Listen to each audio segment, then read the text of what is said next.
Welcome to ESPN College Football Primetime, presented by Dr. Pepper. Rice is known for many things. Having a rowdy student section is not among them. But we all know two things can change that in no particular order: free ice cream and free beer.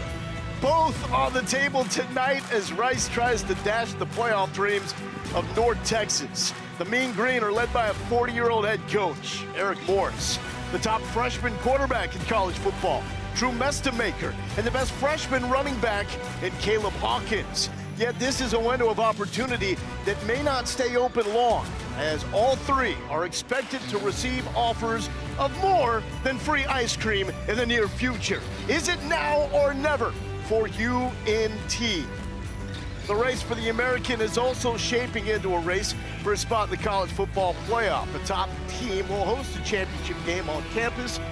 We saw Tulane looking good just a moment ago, taking care of Temple. And with that, hello and welcome to H-Town. Lola Galindo with the Georgia legend, Aaron Murray.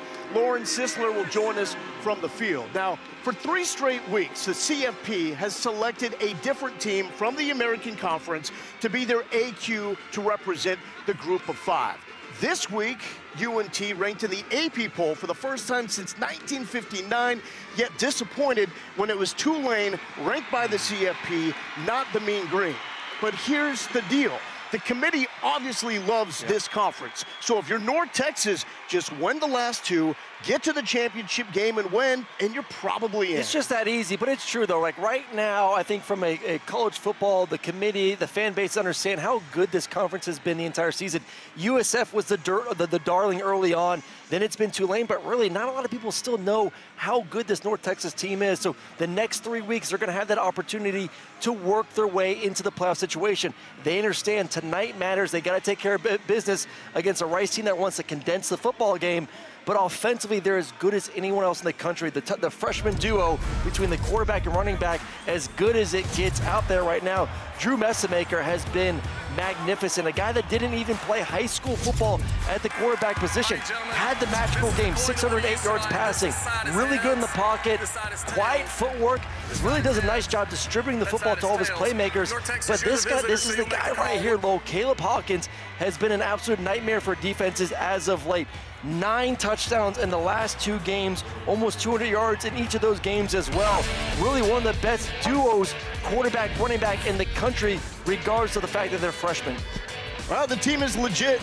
Top to bottom, number 1 in scoring offense, 45 points per game. Number 5 in total offense at just under 490. And the defense, opportunistic. They get those stone cold Steve Austin takeaways, 24 of them this season, 4th best in the FBS. Let's check in from the sideline with Lauren Sisler. What is up, my friends? You know, Aaron, you talk about Drew Mestemaker and why he is the way he is, and he really plays with a chip on his shoulder because he didn't play quarterback in high school. He was a safety and a punter. He said he just needed a chance. He needed a shot. He needed an opportunity, and that's exactly what this North Texas football team has done for him, a system that has let him earn everything, a staff that trusts him completely. He coaches.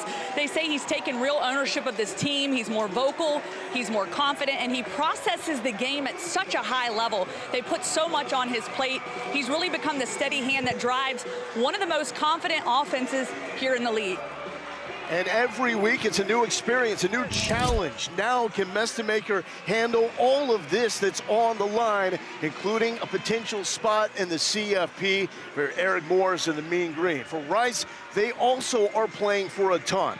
Looking to get bowl eligible. They are 5-5 under first-year head coach Scott Abel. Excited to see this spread triple option that he brought in from Davidson on the FCS level. It's exciting. It's tough for defenses, but luckily for North Texas, they've seen similar offenses this year. Army and Navy hopefully prepared them for what they're going to see in Abel's offense tonight. Speed, side to side. It's going to be a lot of fun to watch these two offenses collide here this evening. And there is the quarterback, Chase Jenkins, 885 passing yards on the season. He likens himself to a basketball point guard. It is his job to distribute while taking care of the football. North Texas won the toss. They have deferred, so it will be Rice with the rock to start it off. North Texas playing as a ranked team for the first time since 1959, ending the longest active drought in college football. That distinction now belongs to New Mexico, followed by the Rice Owls.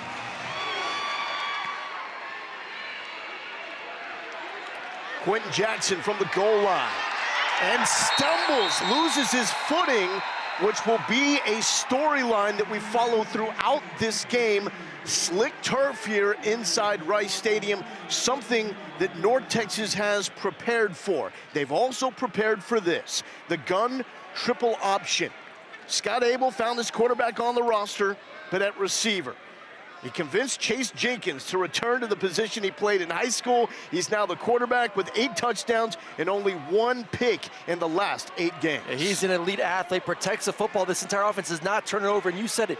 He's a point guard out there, does a really good job finding the way to get the ball to his playmakers. Quentin Jackson getting the first touch up the middle, and positive yardage of 5 yards to get ahead of the chains.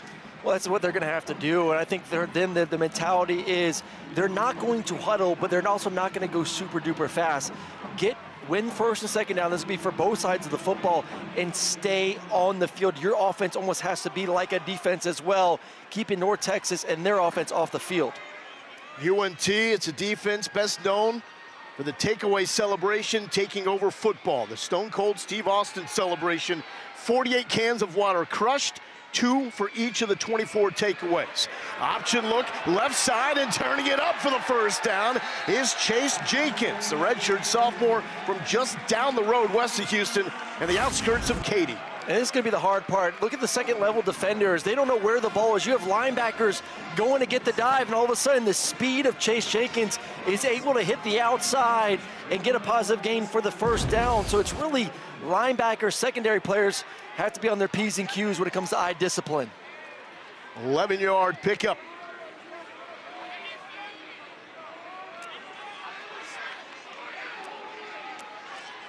Eight on the play clock. Aaron Turner, the slot back in motion, and Turner wants all that contact and picks up 8 yards. Now, for North Texas, they should be familiar with some of the triple option principles. They joined UAB as the only teams this season to see 3 true triple option teams. Let's look at the young man getting a little juice right there. Aaron Turner, only 5'8", 184, laying down the boom, but you said it. They faced these 2 offenses before, similar offenses. See if it helps tonight. Out of the pistol now, and there is Quentin Jackson getting spun around but moving the chains. Well, I want to stay on that theme. So let's go back to those 2 games against Army and Navy. They did allow 349 yards of rushing yards per game, those 2 contests. So that's something, you see it right there, versus other teams, they've been terrific. But as we all know, teams that want to commit to the run this much and present this kind of difficulty, a lot of motion shifts, you got the dive, you got the pitch, another level of running. This defense is going to have to be better here tonight. Eric Moore says it's not like Army at all, but since it's out of the shotgun, like this pitch to Aaron Turner, similarities to the Navy approach. And Aaron Turner cooking, the grad transfer from Cincinnati with the first down pickup, 16 yards. Well, there's been a defense that's been really good of not allowing yards after contact, really any broken tackles. In those 2 games against Army and Navy, only 8 combined missed tackles. Right there, you saw a couple on their way to another first down.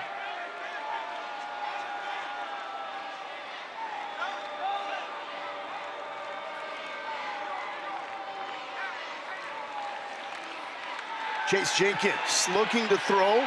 Throws late open, man, and it just skips shy. He was looking for the tight end, Micah Barnett, who only has 1 catch this season. He's wide open, too, and just sees him a little bit too late. His feet all over. He was committed to run it, and it has to pop up, and just not enough juice to throw the football down the field. And he doesn't have a lot of opportunities to throw the football. Let's watch how did Barnett get open. Aggressive safeties coming down and just splits them. And unfortunately, just saw it a little bit too late. First quarter will be critical for Rice. Notoriously slow starters. But it looks like a different Owls team here. Oh, the fake! It's like a point guard in the open court with a look-off. Chase Jenkins, first down. Just think, put yourself in the shoes of a defender right now. You got a quarterback coming downhill fast. You see the pitch man and Aaron Turner there. You don't know who to take. You get a quick fake there from Chase Jenkins. He played basketball in high school. He said, there's a lot of what I did back then helps me play the quarterback position now.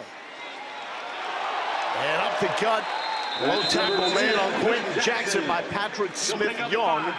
And we're coming up on the 9th play of the drive. This drive so critical because Rice, one of the worst in college football in the first quarter. 40% of their first quarter drives go 3 and out. That was a huge problem in their last game against UAB.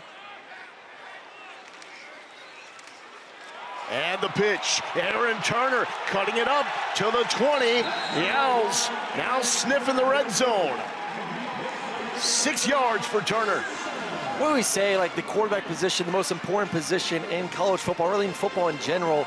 But in this offense, there's so many reads that have to be made. It's the first read. Do I give the dive? Do I not? Then you take it. Then you get to your second read, your pitch ability there of reading those second-level defenders. And right now, things just seem to be very slow for Chase Jenkins. They do a good job cashing in inside the 20. Just don't get here a lot. Quentin Jackson lowers the shoulder and picks up about 4 yards. So we now see 25 red zone trips for Rice coming into this game. Only 7 teams had less trips inside the 20 than the Owls. I think the best thing, one of the best things too about this drive right now, look at that little over 5 minutes taken off on this possession right now. If you can get this thing under nine minutes, that's a successful first drive. We'd love to get 7 points too. Quick hitter, Aaron Turner. This is a team that had a 19-play, 49-yard touchdown drive against UAB before the bye week. 19 plays, 49 yards. I did not think that was possible. It is. I guess it is now. And these are the rare moments right now, too, for Chase Jenkins, where you don't get a lot of opportunities to throw the football, but you also have to understand points on the first drive. If it's not there, don't try to force something. 3rd and 8.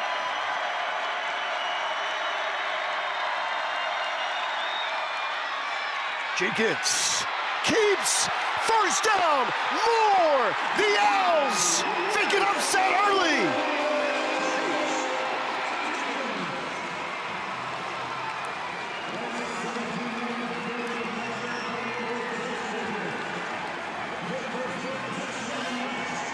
What an absolute beauty of a first drive, Lowell, and it starts with the quarterback making the right decisions, the pumps, defense flowing one way. Really nice blocking up front, too, from the offensive line. Cole Principal, number 71, the freshman, doing his job, but 4 in the open field is going to be a nightmare for this North Texas defense. 12 plays, 86 yards for Scott Abel and Rice. And for a team that struggles mightily in the first quarter against one of the hottest starting teams in college football, UNT, this is a monumental start. Rice strikes first on the opening drive at 7-0 Owls here in H-Town.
This is the American on ESPN.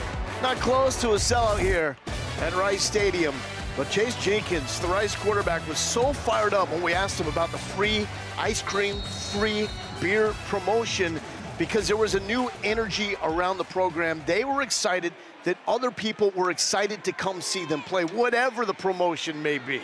Doesn't matter, but you said it best, man. Nothing gets people rowdy. I'd go ice cream 1-0. Give me a few servings of ice cream. I'm a happy man. No comment. Low kick. Simeon Evans is going to let this one go into the end zone, and it's time for UNT to take over at the 25. Eric Morris has built the most unlikely elite offense in recent memory. 3.7 points per drive would be the fourth best in the past 5 years. And this offense led by a quarterback that was a safety and punter in high school, Drew Mestemaker. He's just so smooth in the pocket. Really does that nice job maneuvering around, and he's not afraid to work the middle of the field. That's so impressive for a young quarterback, able to essentially weave around linebackers to find completion. And oh, by the way, this man, Caleb Hawkins, is only a freshman. He leads all freshmen in the FBS in rushing yards, and overall, regardless of classification, is number 5 in yards per scrimmage per game. He's unbelievable. And talking to the coaching staff, just so low maintenance as well, to the fact where he's at times in practice wearing old beat-up gloves with holes in them. He just wants to play football. He doesn't like all the extra stuff that you come with nowadays in college football. Just give me the rock and watch what I can do. UNT, top 25 in pace of play. Mestemaker was looking right side down the field and decides to tuck and run and maybe picks up a yard. Looks like he's right back at the line of scrimmage. It's a Rice defense that has been really good on first and second down, but for whatever reason, regardless of the distance to go, has been awful on third down. It's been really tough. I mean, they get teams on average of 7.8 yards, which is second best in the American. The problem is, though, they're still giving up 54% on third down. So this is a nice opportunity. Your offense scored a touchdown. Can you get a 3-and-out real quick? UNT top 20 on third down. Mestemaker, and through the hands of Wyatt Young. A receiver that has been going off, over 100 yards in 3 of his last 4 games. And that's another one for the Rice defense, a 3-and-out. I mean, you could not have scripted a better day. Free beer, free ice cream. You march down the field for an over 6-minute drive, which you put 7 points on the board, and then you get a 3-and-out, and then now you should be able to get some pretty good field position as well. So, picture perfect start for the Rice Owls. This was a Rice team with opening, UNT with opening touchdown drives in 7 games, yet stymied as they get the very catch called for at the 29-yard line. Hot start for Chase Jenkins, igniting the Rice fans. What will he do for an encore on drive number 2?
ESPN College Football is presented by Ice Cold Dr. Pepper. College football, it's a pepper thing. Senior day inside Rice Stadium. The emotions for Quentin Jackson as he helped the Rice Owls engineer an opening drive touchdown. 12 plays, 86 yards. Scott Abel has done a fantastic job in season number 1. It's not your typical turnaround because of the academic prestige of Rice. Can't just bring in 70 new dudes from the transfer portal.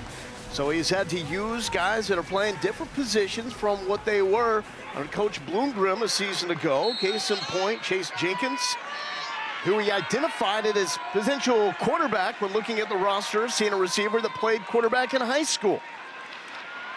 And a run straight up the middle, DeAndre Hardiman. Well, that's the crazy thing. Abel literally called him as soon as the season ended a year ago and said, hey, listen, this is my offense, and this is how I think you're going to fit into this offense. I want you to be my point guard. I want you to run it. I went back. I studied the tape of you in high school. I saw what you can do, and it's obviously worked out in a big, big way. I mean, this team is one win away in the next 2 weeks of going to a bowl game. And you see Chase just get better and better and better, more comfortable within this offense every single week. And he's not your classically trained Texas high school quarterback, if you will. Has never had that quarterback guru teaching him.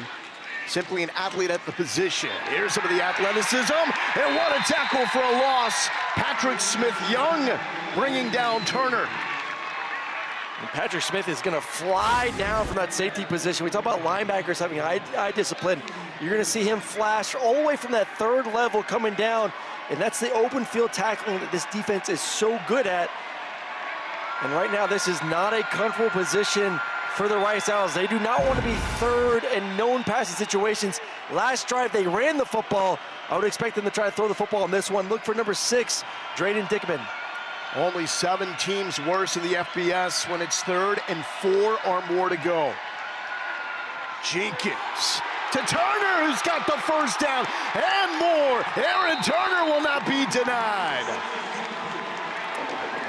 The team's leading receiver with 38 coming into this game picks up a huge one. And that was a sweet route. He's going to fake like he's running to the outside, then whips it back to the middle of the field. Ball's out on time. Perfect accuracy where he can catch it, make a couple guys miss, and then get upfield for the first down. What does Rice do after the 25-yard pickup? Back to the air, high point, bring it down. Drayden Dickman, team's leading receiver when it comes to yards. Now over 302 on the season. It's so funny talking with Chase Jenkins yesterday about throwing the ball and the opportunities to throw the football. He's like, I know there's not many of them, but when I get those opportunities, yes, I got to make the most of them, hopefully. Nice accurate pass there to his number 1 receiver, but also understand that sometimes you just got to understand you're going to have these what we call mini L's. You're going to have a mini L. Just get rid of it, throw it away, or run the football if it's not there. And the straight dive play, just physical. Running here from Rice as Hardiman takes it all the way to the sticks and moves it. And Rice, in the words of their head coach, wanted to make this thing a grind, and they are grinding out the Look at the offensive line. Oh my goodness, they're pushing defensive linemen 5, 6, 7 yards back. Really setting the tone here in the first corner are the big uglies up front for Rice. Slow starters, not tonight.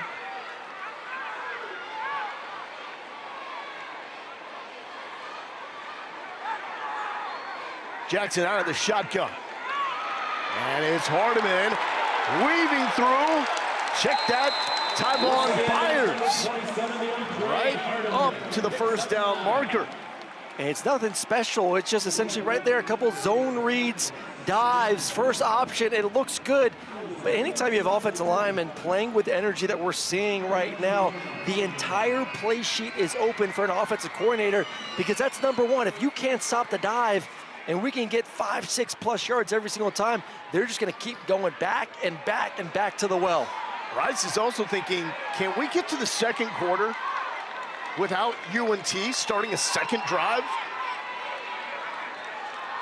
Late in the play clock here, time winding down, and it's going to be a timeout by the Rice Owls before this 2nd and 1. Timeout, Rice. That's their first. Media timeout. Is UNT feeling the pressure of the CFP ramifications? Rice, meanwhile, playing loose.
What is happening early here in Houston, North Texas, the third best first quarter scoring margin in all of college football, is down 7-0 to a notoriously slow starting Rice squad.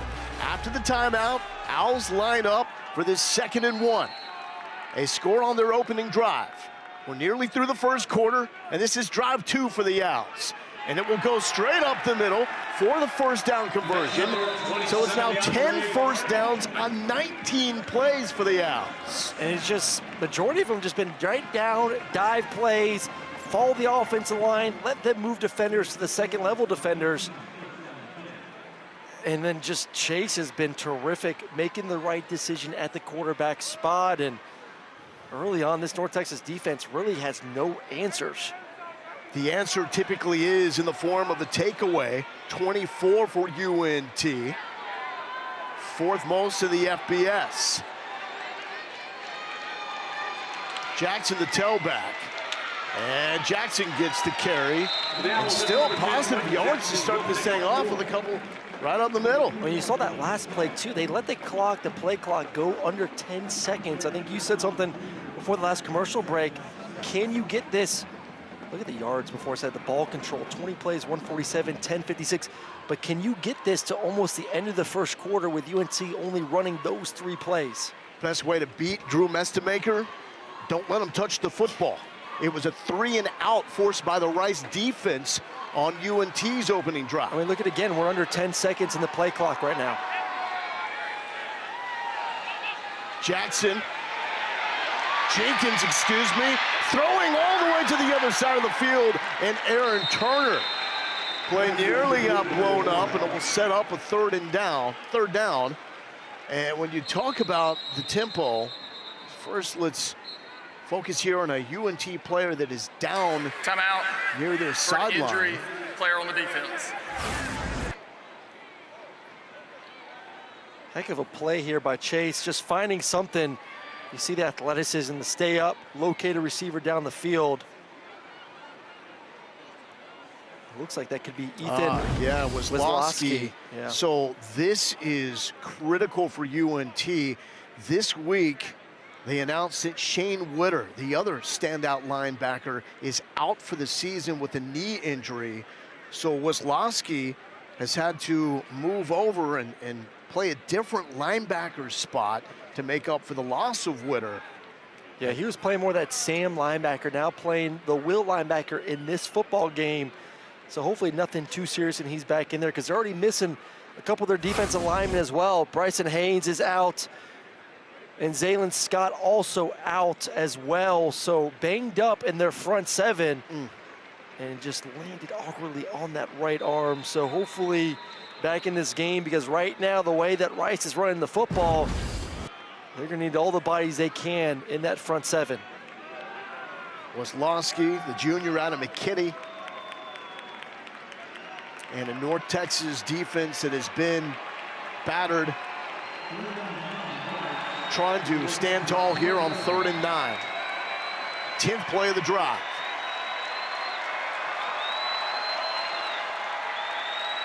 And the pitch back to Turner. Fooled him! End zone. Aaron Turner. UNT was going one way. Turner was going the other.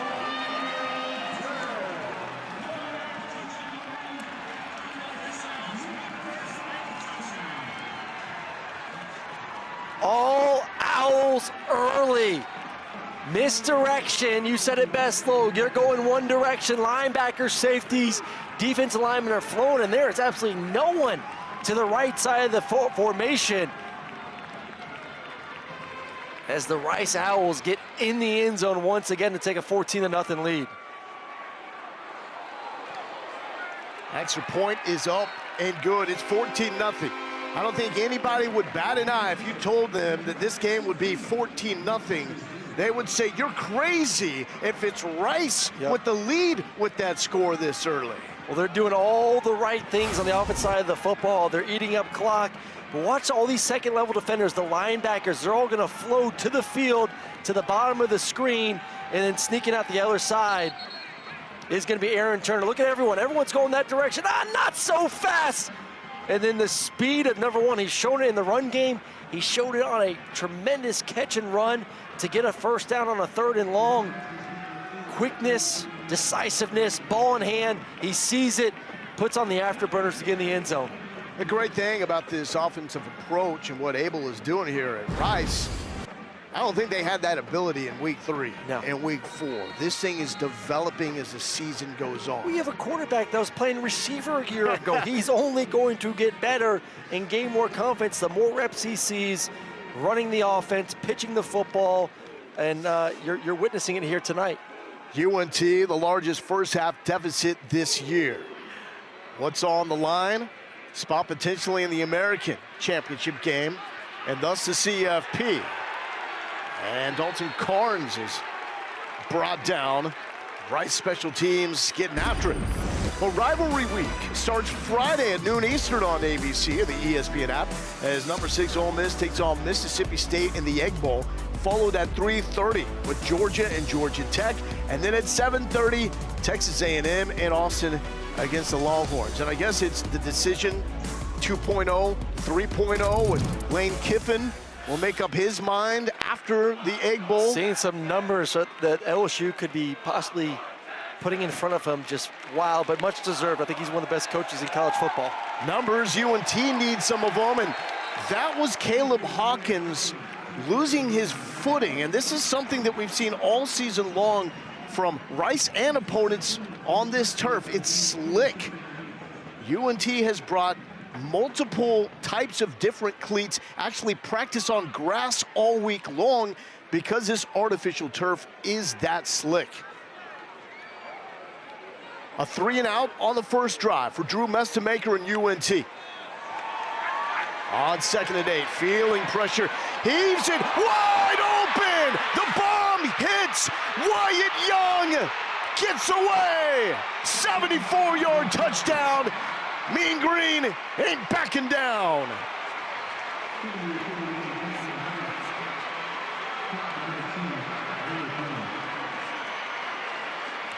What a beautifully designed play right here. It starts the offense line, giving Drew Messmaker enough time to work from left to right.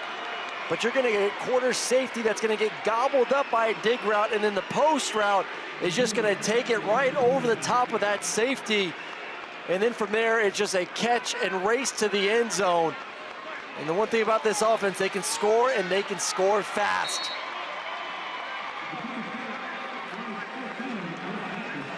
Well, UNT took those early punches, but Drew Messmaker showing that he can counter with the best of them. And look at that. The emotion on the sideline for a guy that started last season as the sixth-string quarterback is phenomenal to see. Oh, he's gaining every single game as a vocal leader. Let's take a look at the touchdown, and how did he get so wide open?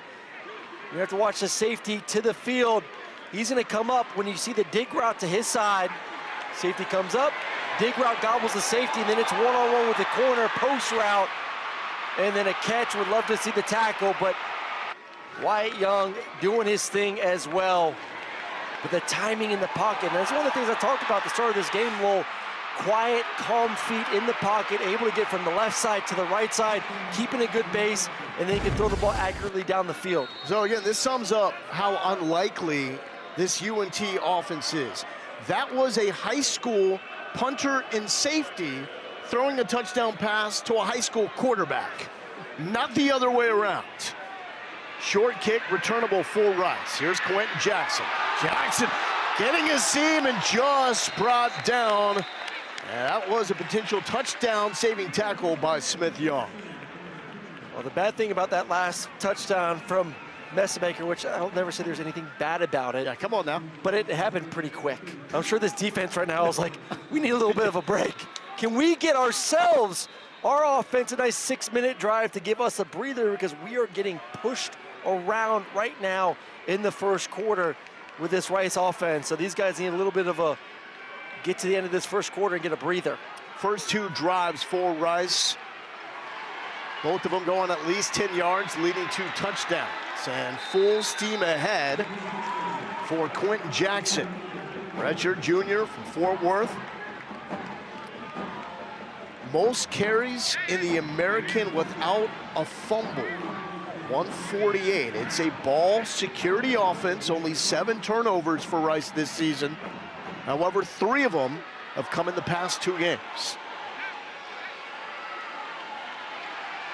Jackson, and he hits that hole hard, quickly with authority.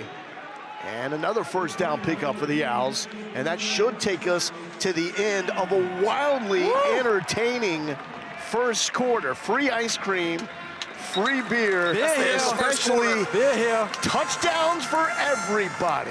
It doesn't matter if you run air raid or triple option, the points are here for the taking. 24 plays for Rice in the first stanza, only 5 for UNT. It's a 7-point game.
Welcome back to ESPN College Football Primetime, presented by Dr. Pepper. Wyatt Young, the man with the response for UNT.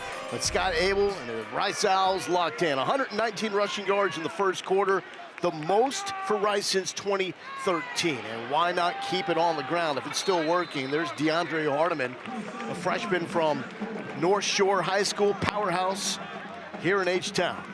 This is an offense, Lowell runs the ball 71% of the time, one of the highest in all of college football. There's no secret to what they want to do. It's run it. It's just who's going to get it, in which direction are they going to get it. And North Texas is a little dizzy right now trying to figure that out. And since Rice does not huddle, does not allow an opportunity for the defense to match and make substitutions, and there's none happening in the first place. Here's Hardiman. Good news, though, for North Texas is we do see 32. Ethan Wisłowski back on the field. Their stud linebacker went down favoring his elbow. His availability is critical considering Shane Witter is out for the season. His other running mate at linebacker. And Skylar Cassidy, the defensive coordinator for North Texas, just talking about that, and also just these defensive linemen are going to have to be critical, and this is a nice opportunity for them to get off the field. 3rd and 3. 5 seconds on the play clock. Jenkins gets the snap off. Puts it in the belly of Hardiman, and he's going to be about a yard shy. So now on 4th down, if you're Scott Abel, who calls the plays, go for it. What's the decision here? I think you got to go for it here. Your offensive line has dictated this game so far. You go get this first down, and you continue to eat up clock. 4th and 1.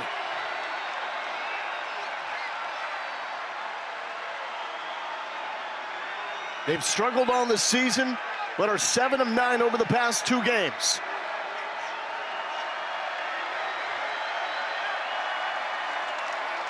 Hardiman with the carry, lowers his shoulder, and that is a stone-cold stop for the Mean Green. Do you get the celebration if it's a turnover on downs? And it was Wisłowski coming on the outside too, lined up at the line of scrimmage. He's just gonna crash down. And for a defensive line that really got bullied there in the first quarter, they're able to get big here to start the second quarter. Look at number 32 up top, able to handle the block and push back as well, along with the rest of the defensive line. And all of a sudden, for a first quarter that it seemed like everything was going Rice's way, it'd only be down 7 points, and your offense has the football near the 50-yard line. The 2 touchdown drives for Rice have covered 22 total plays. The 1 touchdown drive for North Texas, 2 plays. Mestamaker on the slant. And Terrence Lewis, if he kept his footing, that's a touchdown. Lewis comes up with a catch, his 8th of the season. And the Mean Green going fast. Mestamaker, pump faking. The check down, Hawkins with beautiful hands. Sticky as he takes it inside the 20-yard line. Do not forget about the receiving ability of Caleb Hawkins. Oh, he's unbelievable. 15 yards per catch. Most of his catches are at the line of scrimmage or behind it, but then he's able to get north and get big-time yards afterwards. Go mode for the Mean Green. Hawkins patient, stringing it out left side and takes it to the 10-yard line.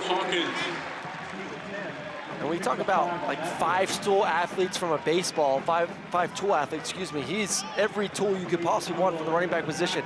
Great runner, physical, has the finesse, has the speed, can catch it. And the thing that these coaches have loves even the most about him, his ability to block. He's not someone that you have to take out of the game on 3rd down. He's able to pick up blitzes as well.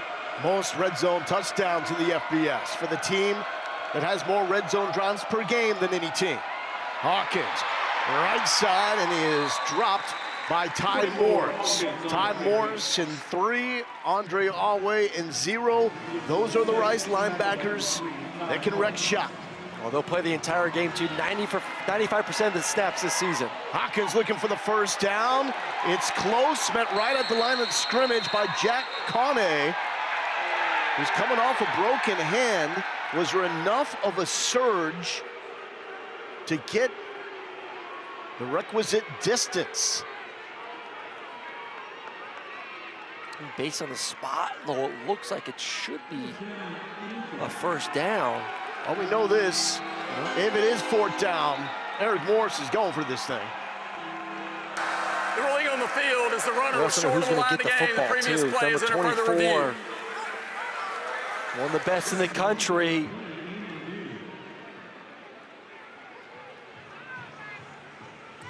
That is the first-year head man here in Houston at Rice, Scott Abel. So the ruling on the field was Hawkins was short of the line to gain. Got to get to the 5-yard line, and it's going to be tough Yeah, to from see. that angle. What a play from Kane. Now we're going to need a little angle down the line to see, does he get to that 5-yard line or not? This could help. Yeah, but if it's ruled short on the field, even that angle, which so far is our best look, I don't think there's enough there to overturn this call. I mean, it's within half a yard. I don't think there's anything right now that's definitive that tells you, you can kind of guess and say, oh, it looks like it, but there's nothing that says for sure 100% that he got to that 5-yard line.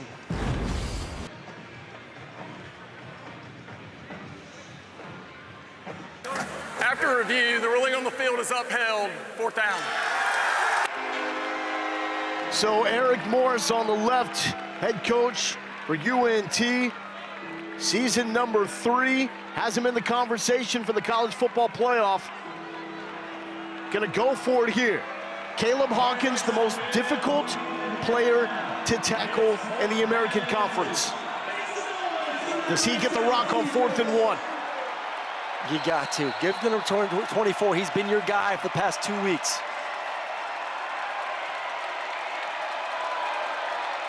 Hawkins surges forward, and that is a first down for the Mean Green. Hawkins is across the 5, picks up the first down. That's the crazy thing about this football team, this offense. In critical moments, you're counting on freshmen in your quarterback and your running back, and they have been delivering all season long. White Young in the backfield. Hawkins, right side, turning it up and turning in. End zone, Caleb Hawkins, 4 yards out, and this dude is unstoppable.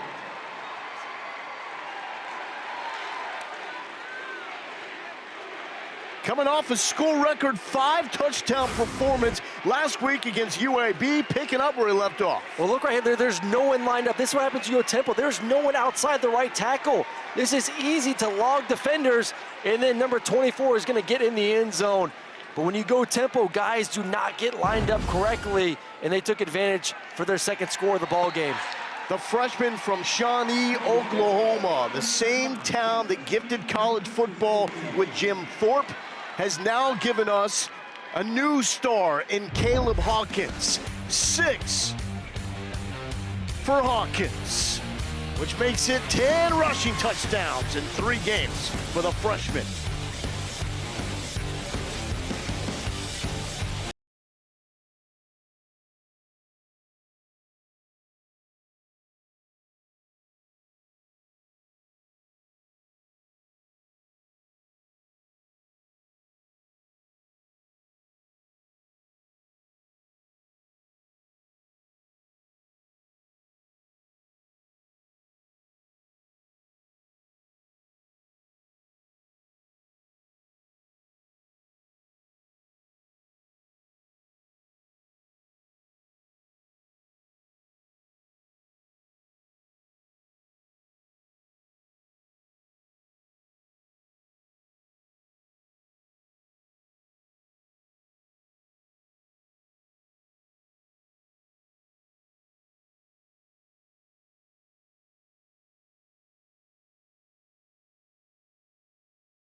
An amazing moment between running back and running back coach. Caleb Hawkins just scored his 20th touchdown from scrimmage on the season.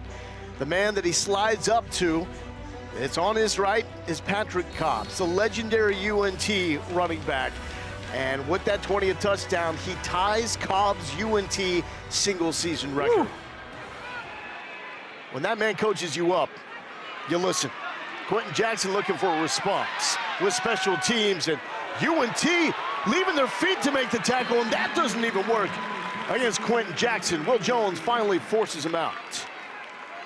The last possession went for it on a 4th and 1 and was unable to convert. Right now, still love the game plan for this Rice Owl offense. Really downhill running the football, getting the dives. Let's see right now if they're going to get to the edge a little bit more, utilize the speed and quickness of their quarterback and also Aaron Turner. I know it's early. This drive is enormous for Rice. UNT is showing that they can make up points in a hurry. Rice not built to come back, built to play with the lead. And there is the running back, Quentin Jackson. He is trying to become the first Rice player with 4 100-yard games in a season since 2019. Lauren. Yeah, Lowell, this drive's certainly critical, but you know, Coach talked about this being like the playoffs, treating this stretch like their own postseason, a 2-game season, playoff November, win 1 or 2 of these, and we're in. A bowl game would be their championship opportunity. Coach Abel reminded the team this week, we've got nothing to lose here. Odds makers had us winning 2 or 3 games this season, so we're playing with house money.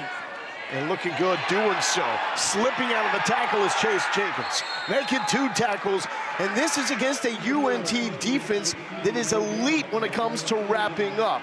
An 88% tackle percentage. Only Missouri and Ohio State are better in college football. Well, if you're going to miss a tackle, at least continue to push him east and west. That way the rest of the defenders can kind of catch up and force him out of bounds there. If you don't want to miss and allow him to continue to move forward.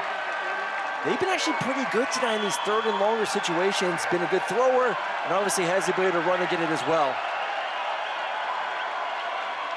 Jenkins rolling, looking back to his left. Backside pressure, Ethan Day throwing across the body, and it was low. He had his tight end, Michael Barnett, there. 2nd time he's thrown low, looking for the tight end. But the pressure there from Ethan Day set up that incompletion. And you said the drive up nicely, Lowell, in the sense of like UNT took some haymakers, man, there in that first quarter from this offense. They settled down, they got the 4 and out, they created some explosive plays on offense, and it really felt like all the momentum was on the Rice Owl side, and now it is flipped to UNT. And we'll see if Rice's defense can now make some plays this next possession. The punt is off in time. Miles Coleman back. And calls for the fair catch at the 23-yard line. This past weekend, the American Conference lost longtime Assistant Commissioner of Communications, Chuck Sullivan, who had worked in the conference office since 2007. Over a 25-year career, he was one of the most well-respected communications professionals in college athletics. He was a tireless ambassador for the American student athletes and teams, making a positive impact on all he worked with. He was a consummate colleague, friend, supervisor, and mentor, but was more importantly, an even better husband, father, brother, and son.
11 Eastern on ESPN. It's the next stop on the F1 schedule, the third annual Las Vegas Grand Prix, under the lights on the Strip.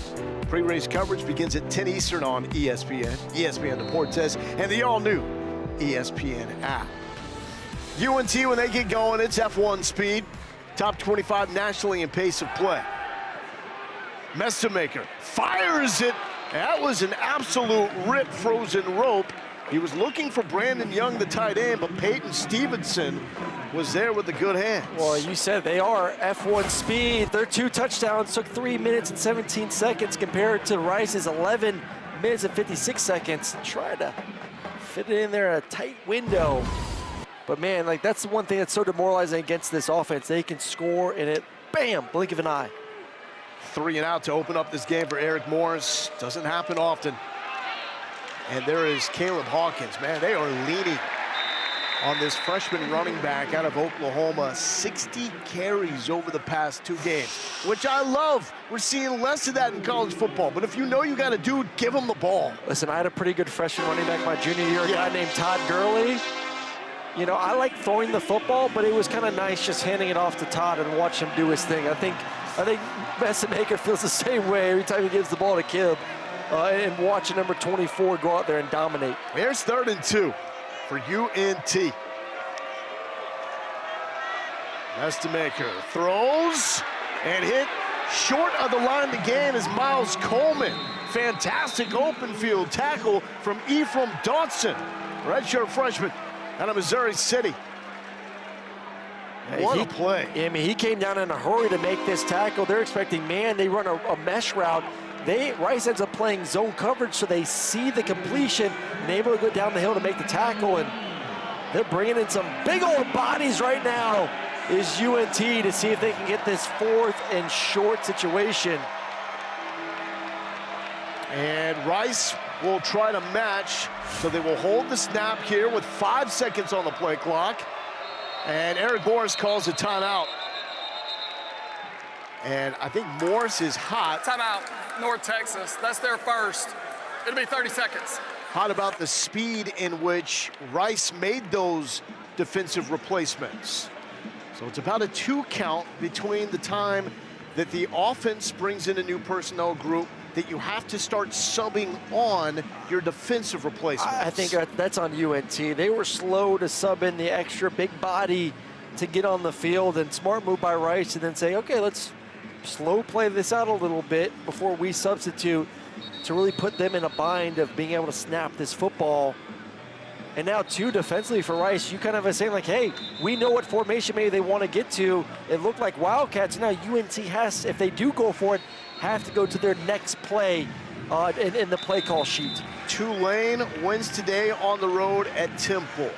They are ranked number 24 in the latest CFP rankings. If they win out, it looks like they would be the Group of 5 representative in the college football playoff. UNT is still in a really good spot. If they win their final 2, they're likely in the championship game, and a win there, with the way the committee thinks about the American, would likely get them in the CFP. 4th and 1. And it's Hawkins, why not? Freshman showing the power as he motors ahead. That's what 6'2", 200 can do for you. Doesn't look like a true freshman. No, he doesn't, but the offensive line, Johnny Dixon, the right guard, really does a nice job of logging in on the right side, number 54, to allow the running back to put his head down and get another first down for the offense. Miles Coleman, motion in and out of the backfield. Back to Caleb Hawkins. If it ain't broke, don't fix it. And Hawkins picking up 8 yards. It's just amazing to see. You know, we showed the graphic of Messermaker, the 608 passing yards. Really, since then, this offense has really leaned on just running the football. Messermaker going quick. Pressure in his face. What an arm! The cannon connecting! Try Williams! 56-yard dot by Messermaker. When it is time for him to start getting in the NFL conversation, That penalty is declined. The result of the play is a touchdown. Aaron, I think they're showing that throw. Oh, yeah. And this is the funny thing. Heading into this game, he's only completing 34% of his passes on plays 20-plus yards down the field. So this is not really where his bread and butter is. And look at the pocket movement. Just buying enough time. Good job by the offensive line. And a picture-perfect throw to be able for Trey Williams to catch it, stay on the move, to then get in the end zone. Just goes back to the point we made about the preceding drive from Rice, why that was so critical. UNT showing they can put up points at a pace there's not many teams in college football that can match. And to think that Drew Mestemaker is basically one of Eric Morris's buddies saying, hey, I know this kid has just punted, played a little bit of safety. You need to look at him at quarterback. And that led to him becoming the freshman star at that position in college football. All Mestemaker now.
Drew Mestemaker now has 48 completions of at least 20 yards this season. That is among the national leaders.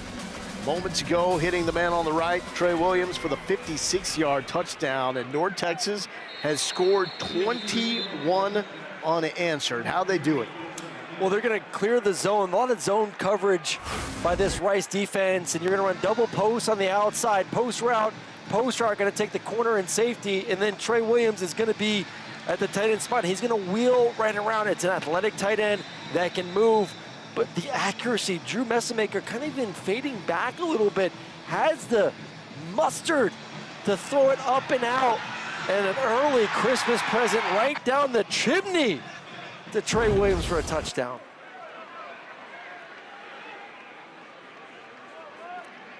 .25 touchdown passes on the season for Mestemaker.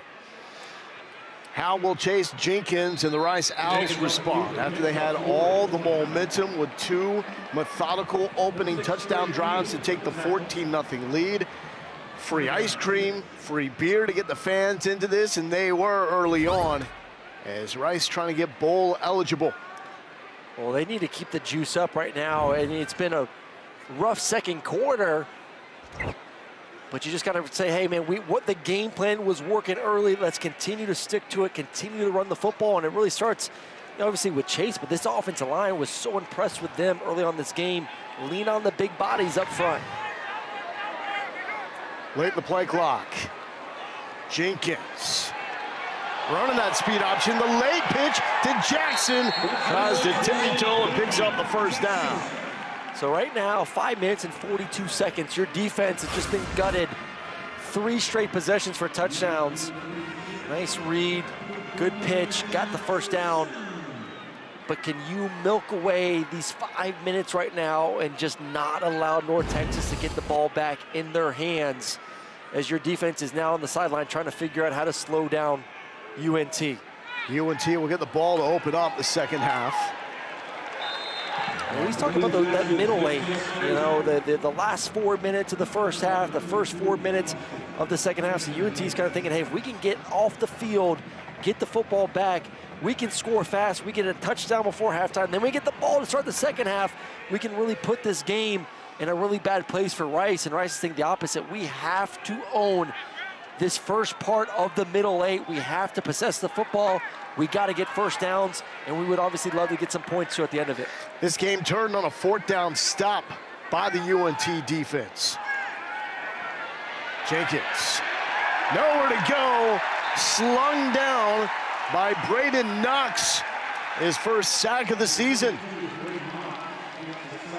Well, the freshman on the outside is going to have to play a bigger role today with Hayes and Scott out of the ball game, and he just strong arms the left tackle and then uses power to get in the backfield to get his first sack of the season. Got to keep in mind UNT and the ability to take it away. 12 interceptions this season, 24 takeaways, number 4 in the FBS.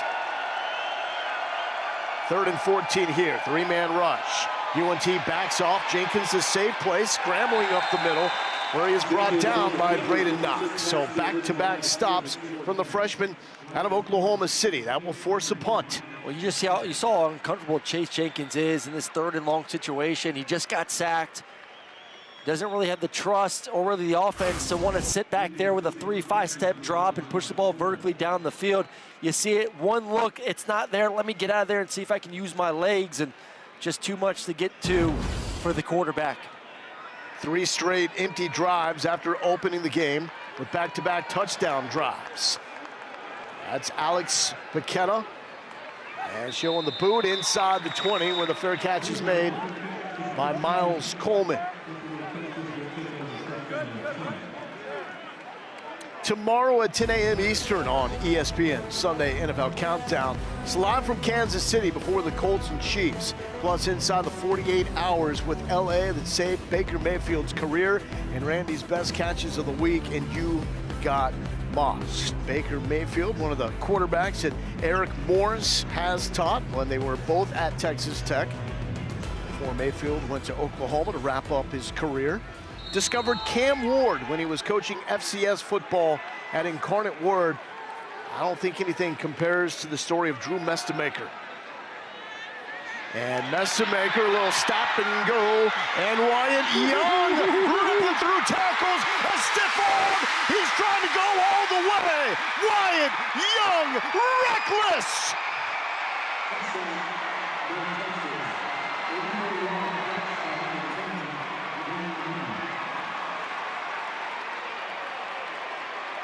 '84-yard touchdown from Mestemaker to Wyatt Young, their second scoring hookup tonight. Again, a quarterback that did not play quarterback in high school and a receiver that did not play receiver in high school.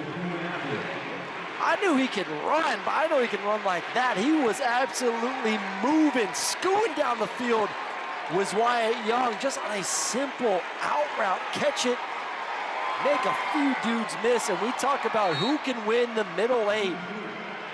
And North Texas scores in the middle lane. They're thinking, hey, we have a chance to get the ball back again to score even more points. All it is, set him up. Look at that. That's the thing right there. This coaching staff told us yesterday, his ability in this second-year playing receiver to set up defenders in the route, just a little stutter at the top of the route, bam, breaks it across the defender's face, catches it, and then speed and strength from number 10. You ain't gonna get me. You ain't gonna get me. Balance, stiffy, hasta la vista. We out of here, baby.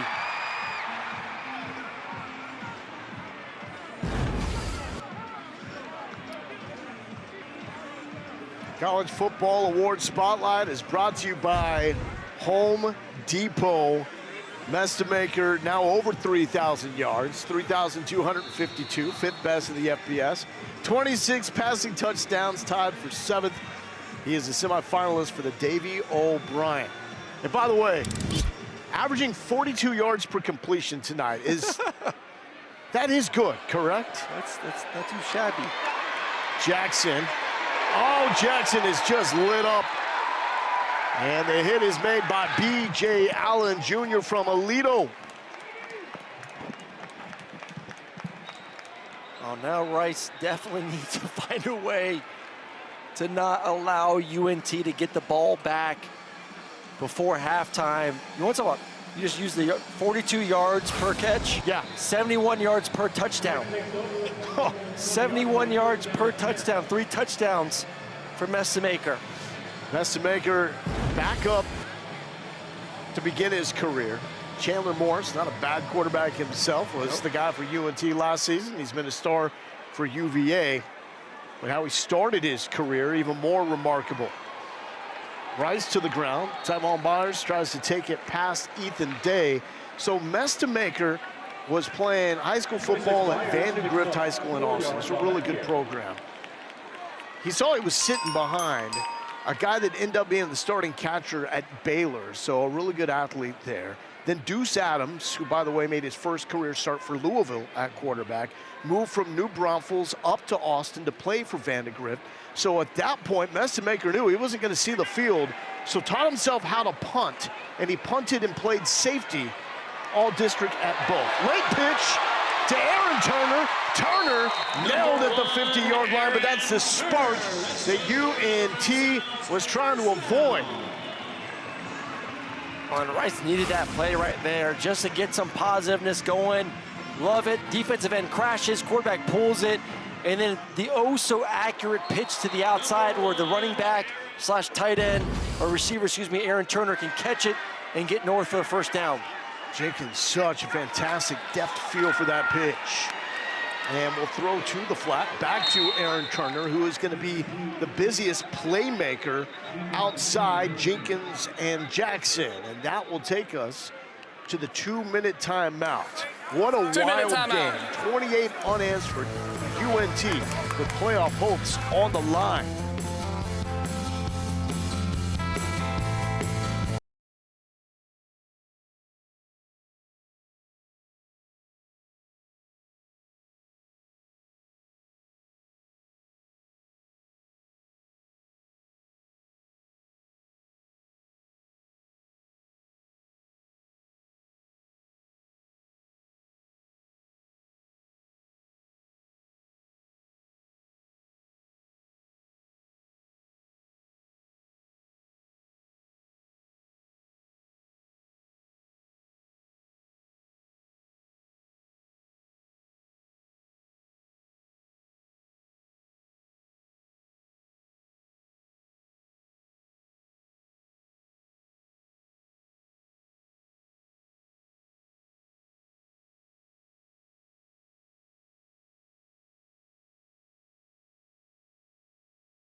we are back here at Rice Stadium. Rice driving the field right now, and the fans are in it tonight. Look, I'm sitting here with Clayton, and Clayton tells me that Halloween weekend there were 4 students in this section. This by far is the biggest crowd. They love the energy, and I can tell you the players are buying into all this. And of course, guys, it doesn't hurt. Free beer, free ice cream, not a bad deal, y'all. Not a bad deal at all, and they are bringing the juice tonight, and that is Dickman on the reception from Chase Jenkins. And all these Rice players wanted was a meaningful moment in crowd. Huge game for them, trying to get bowl eligible, and free shirts, free ice cream, free beer. I love the promotion. Yes, more people need to do it. Here's a 3rd and 4. Rice has to be thinking 2 plays here.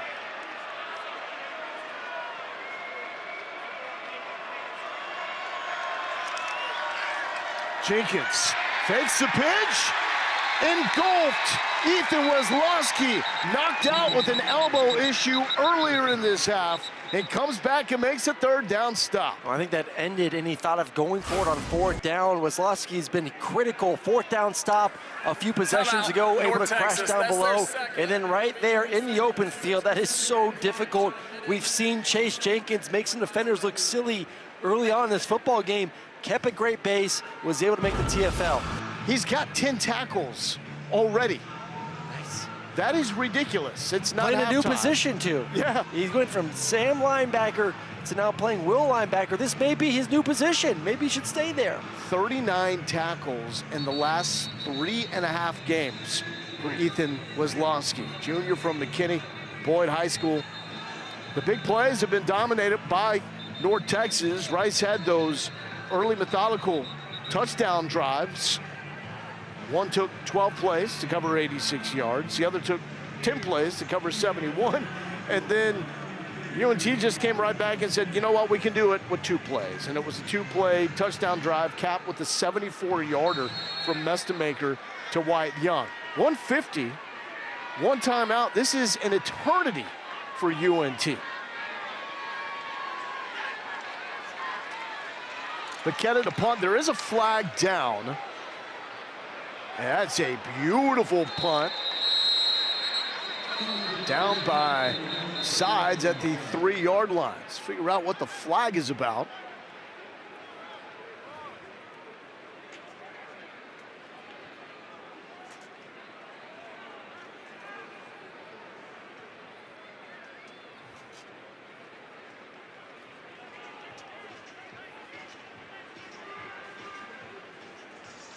Lots to sort out.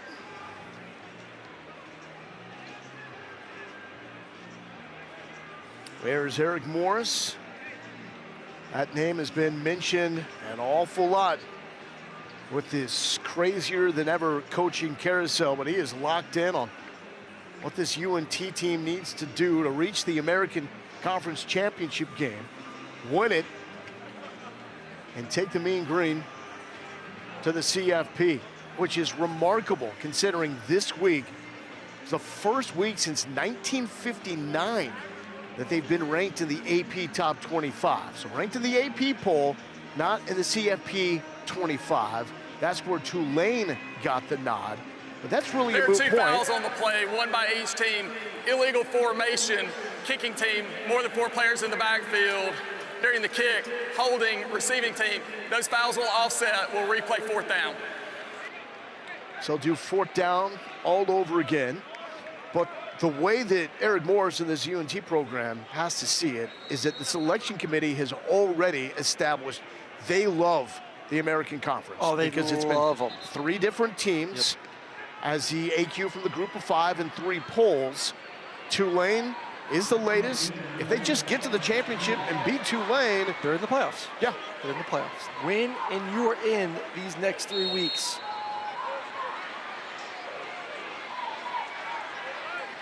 Winning, though, as you know, so much more difficult at this time of year. McKenna with the punt.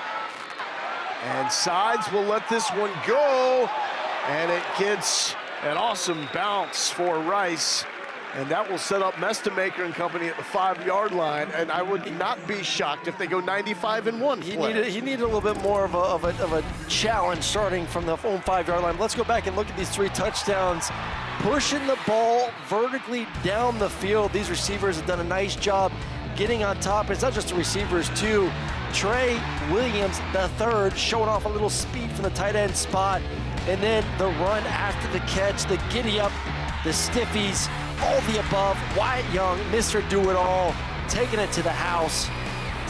Right now, that's Mestemaker's 3rd game with 250 yards passing in the first half this season. The rest of the American quarterbacks only have 3 combined. Starting this one from the 5. Worst field position for UNT. Pumping pads, taking bodies. Caleb Hawkins with 0 regard for your personal well-being. Oh, this defense just so demoralized right now.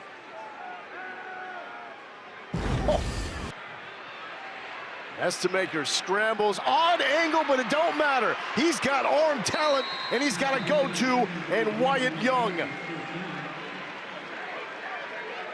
We call that off-platform, Aaron Murray. Minute 50, 95 yards. Everyone in the stadium saying, hold our beers.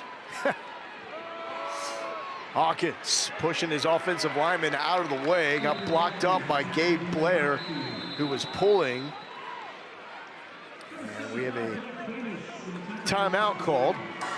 Did it Timeout, really want to North call Texas. that timeout that That's their moment? third. It'll be Who's 30 gonna save your seconds. final Please reset the timeout game clock to 1 minute and 4 seconds. for the kicker? But I'm sure they're thinking the way that we're playing offensively, who needs a kicker? What's a kicker? How wild is this offense, though?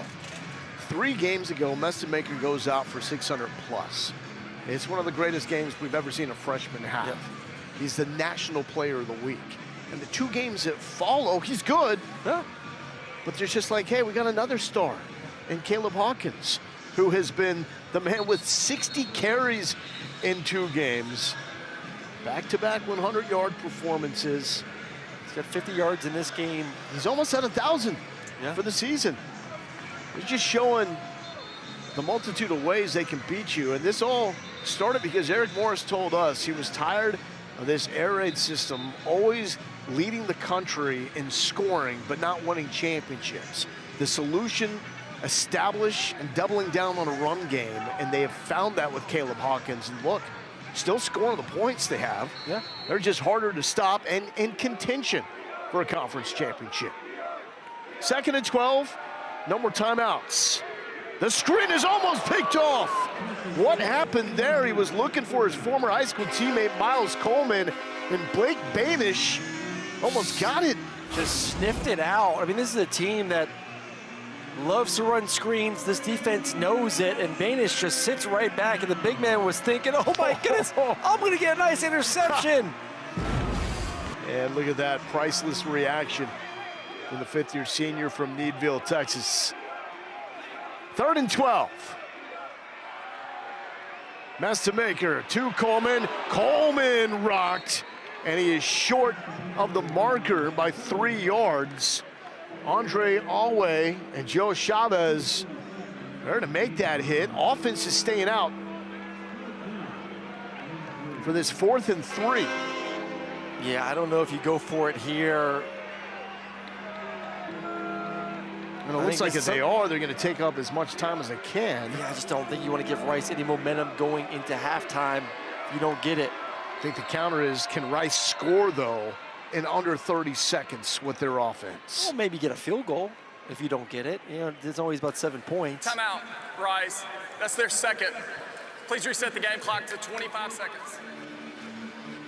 I think you just say, hey, man, we have all the momentum on our side. Up, we get the ball to start the 2nd half, punt this football. Rice's offense ain't going to run some 20-second plays to be able to get into field goal range. You go into the half saying, hey, guys, that was one of the worst first quarters we've played this season. Yeah. We overcame that. 28 points since then. Let's keep it rolling. And UNT will get the football to start the 2nd half. It was a 3 and out on their opening drive, and it's been tutty, tutty, tutty, tutty to follow that. 3 of the 4 with plays of at least 56 yards. Drew Mestemaker tonight, more 50-yard touchdown passes, well, the same amount of those as incompletions. 3 and 3. 4th and 3. It's Mestemaker and Hawkins in the backfield. Ooh, he had him. Oh, And the then tackle was too movement. late. So on the left side, it was Braden False Nelson. start. Offense, number 67. 5-yard penalty, 4th down. I think that was Alway, number 0, defensively jumped. Yeah. But the left tackle needs to move right away, or the center just needs to snap the football. You're not, that was a dummy. We're not going to snap unless someone jumps off sides. Watch 0. Fake count. He got him right there snapping. You have to be ready. You had the first down. Snap the football. He knew it. Oh, or make a move. It was delayed action by Nelson, and he's like, oh, I screwed up. Oh, man. Hey, he's been awesome as a sophomore at left tackle on what has been an upperclassman, heavy offensive lineman. He's a young pup that's held down that left tackle spot. Low pump from Sawyer Evans, team captain. And that will back up Rice inside the 20-yard line. So Rice has one timeout, not built for the explosives here to necessarily score with 20 seconds left. We'll see if this is just a take-a-knee situation for Scott Abel going to the half and try to recover after UNT has scored 28 unanswered. Our Monday Night Football matchup features the Panthers and 49ers. Action begins at 8 p.m. Eastern on ESPN, ESPN Deportes, and the all-new ESPN app. And as always, Peyton and Eli are on ESPN2. It's a little Christian McCaffrey, Luke McCaffrey, his brother, played receiver right here for the Rice Owls. And Luke Combs will be the special guest with Peyton and Eli. 20 seconds left. Quentin Jackson is thrown down after a 2-yard gain. B.J. Allen with the stop, and that should take us to the half. It started so promising for Rice, 2 long scoring drives to make it 14-0. Yeah, I'm just so impressed with this UNT defense. I mean, they got punched in that first quarter, able to come back and been terrific ever since giving up that second touchdown drive. Mestemaker, not too shabby of a response. 8 of 11, 285 yards, 3 touchdowns, no interceptions, and the explosive plays, the story of the game. They were down 14-0. He hit his buddy Wyatt Young with a 74-yarder, and the run was on. Here's Lauren Sisler on the field. Coach, largest first half deficit of the year, 28 unanswered points. What stands out to you about your team's response? Yeah, I mean, we've been in a lot of different situations all year. You know, this is a resilient bunch, and so we got to play a lot better than what we did in the first quarter, just completely. And so we've had some explosive plays on offense. Defense got some stops there, big 4th down stops, and so we got to continue to roll that. Thanks, Coach. Appreciate you. And great point by Eric Morris. That 4th down stop after that first touchdown truly turned this game around. 28-14 UNT. Kevin Connors and Trevor Maddich coming up in the studio.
Welcome back to ESPN College Football Primetime, presented by Dr. Pepper. Here in Houston, Texas at Rice Stadium, Drew Mestemaker with 28 unanswered points. UNT with a 28-14 lead. Lowell Galindo here with Aaron Murray. Lauren Sisler's on the sideline. UNT playing potentially for a spot in the college football playoff. The defense has been impressive, too. Allowed 2 Rice touchdowns in the opening 2 drives, 68 yards allowed on the final 5. Yeah, they got really bullied there in the first 2 drives of the football game. Rice able just to run the football right down their throat. Quarterback was doing a great job, too. Really buckled up after a tremendous 4th down stop and was just nails the rest of that first half. But this offense and their quick playmaking ability for UNT, we saw it through the air. We saw some good running game as well. But you give them a little bit, and they're going to take a mile, man. It was fun to watch this offense for North Texas once they got going there in the first half. Drew Mestemaker only has 8 completions. He has 285 yards passing. That's somewhat explosive. Just a tad bit. UNT won the toss, deferred. They get the football to open up the second half. Here's Simeon Evans. Evans spinning, and Evans taking it to the 28-yard line. There's Lauren Sisler.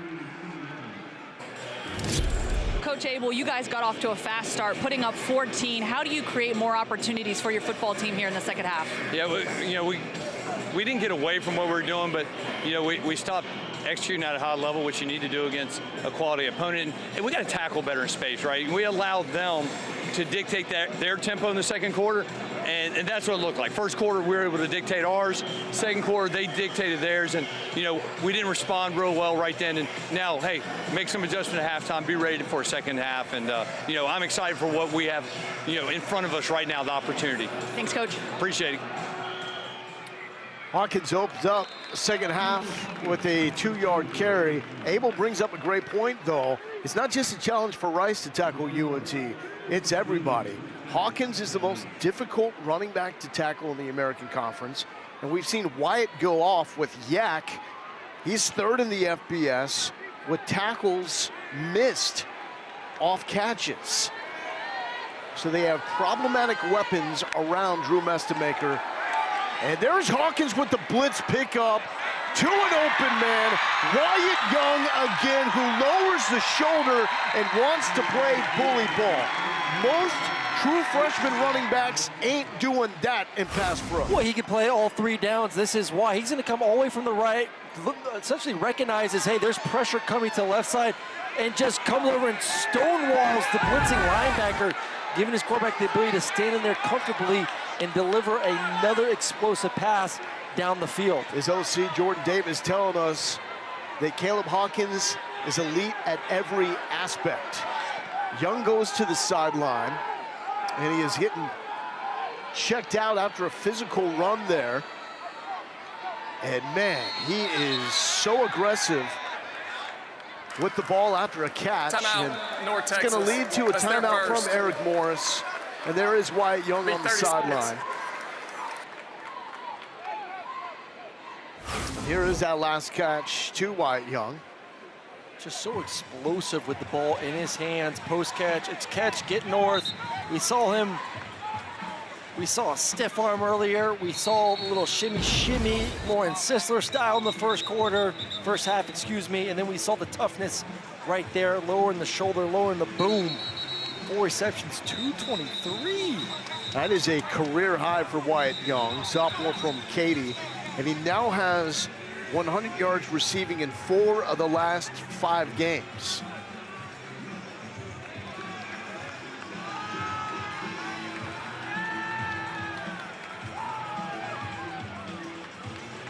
First and 10 here for Drew Mestemaker. Redshirt freshman quarterback made his first career start in the bowl game for UNT last season after Chandler Morris made his decision to enter the transfer portal. Worked out for both parties.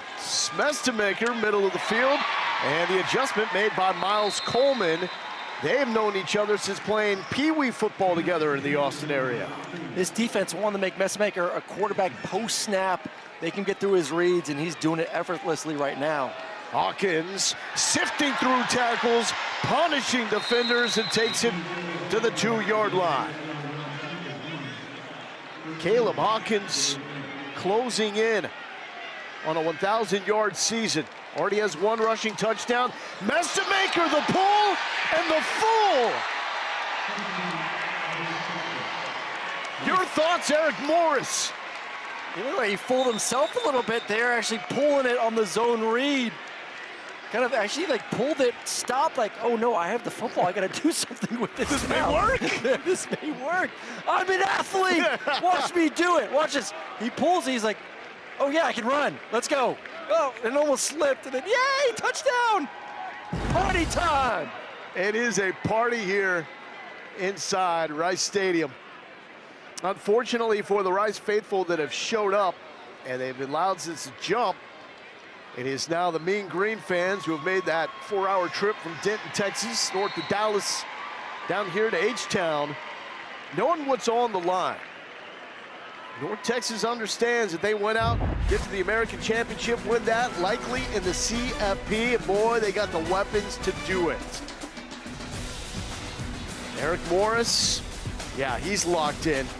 Let's say they roll in West Texas, where that man is from.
This is the American on ESPN. Third-year head coach for UNT, Eric Morris, cut his teeth under Mike Leach of West Texas at Texas Tech. Mike Leach didn't run the football like this UNT squad. 37 rushing touchdowns this season. It's now tied with Utah for the most in the FBS. Utah winning a wild one earlier today against Kansas State. We saw Tulane with a win against Temple. ECU goes down, so those are the American matchups. So those two conferences, the Big 12, the American, the ACC, and all the upheaval and confusion we have right now, the combination of these mega conferences with no divisions outside the Sun Belt, And the CFP 12-team playoff format has made late season football more meaningful than last ever. year was terrific, and this year is even better. On the ground to Quentin Jackson. I'll tell you what, the adjustments this defense made after that second possession, because Rice had the ball essentially the entire first quarter, doing whatever they wanted at will. And you would think that the defense would start to wear down a little bit even early on in the football game, but it's kind of been put your foot in the ground. We ain't getting pushed around anymore. Big credit to this front four and front seven for UNT. 12 first downs for Rice on the opening 2 touchdown drives. 3-6. Chase Jenkins, and running out of room, Will Jones II. That man is a ball hawk, whether it's in the air, forcing fumbles, open field tackles. Jones makes the stops. Into this game, 49 tackles. Look at this, we said it was gonna have to be the second level and third level coming downhill to take the pitch man, and Jones flying down there to get a TFL. He's played at K-State, USF, and ODU before wrapping up his career here at UNT. 3rd and 11. Pretty much 3rd and forever for the shotgun triple option. And now when you have an athlete like Jenkins, he's got the first down. Wesłowski was there to make this stop, but not until Chase Jenkins moved the chains. Yeah, I think for UNT defensively, you have to understand who you're going against. This quarterback is a one read and go quarterback. We don't need to keep dropping backwards. Understand where the chains are and kind of put your foot there. Instead, this defense kept dropping and dropping and dropping, and when Ford gets ahead of steam downhill, he's gonna find a way to get a first down. It's still just scratching the surface of what he can be as an option quarterback. Quick toss to Aaron Turner. Aaron Turner fights off contact. That is some contact balance as Jackson Lataimua actually makes his stop. I mean, he was going backwards for the TFL right off that pitch.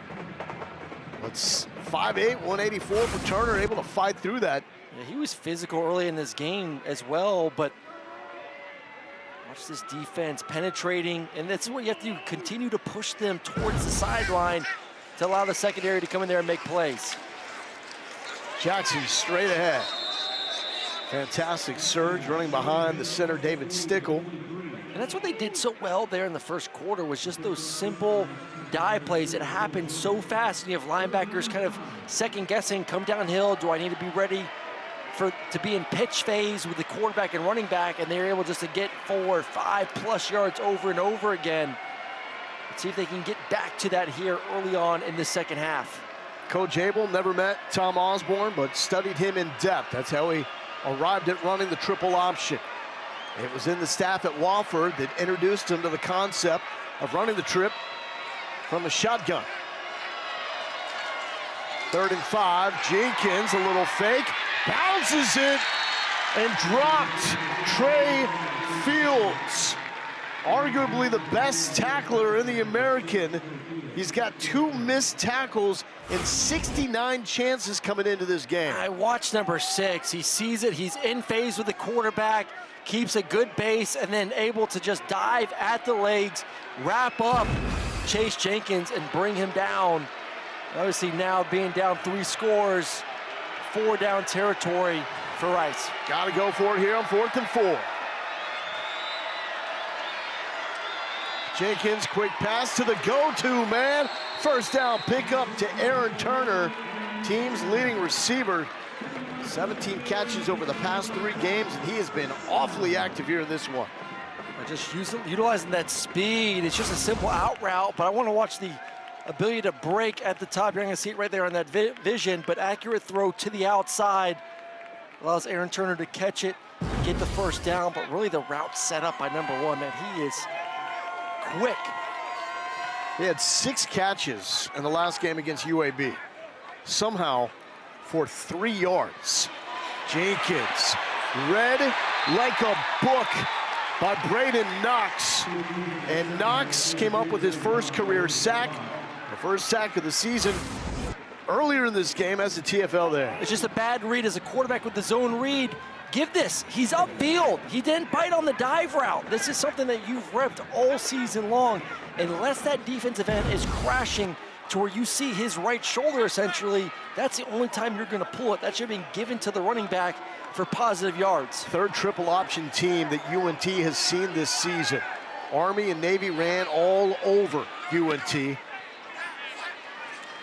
Different story here against Rice. And the quick hit is made by Weslowski.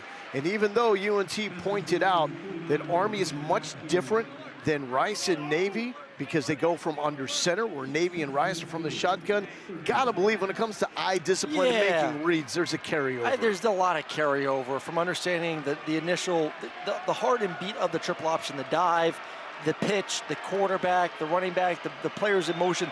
There are just so many similarities that it does help you preparing for this game. 39, Jenkins, why not look for Aaron Turner, just overthrew him. And so this will be a 4th and 9. And at this point, if you're down 35-14. That's a little bit too far. He had him wide open. It's just a flat route. And Aaron Turner had plenty of space between him and the person defending him, and just an inaccurate throw. Chase Jenkins was a little bit late. His feet were off, forcing the ball to go a tad bit too wide for the 5'8" receiver on the outside. Punt number 4 coming up here for the Owls. And 6 straight empty drives for Rice after opening up with back-to-back touchdowns. Sides calls for the fair catch at the 13-yard line. Now we're gonna get some more views of Drew Mestemaker after the break. 341 yards early on in this third quarter.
Introducing Verts.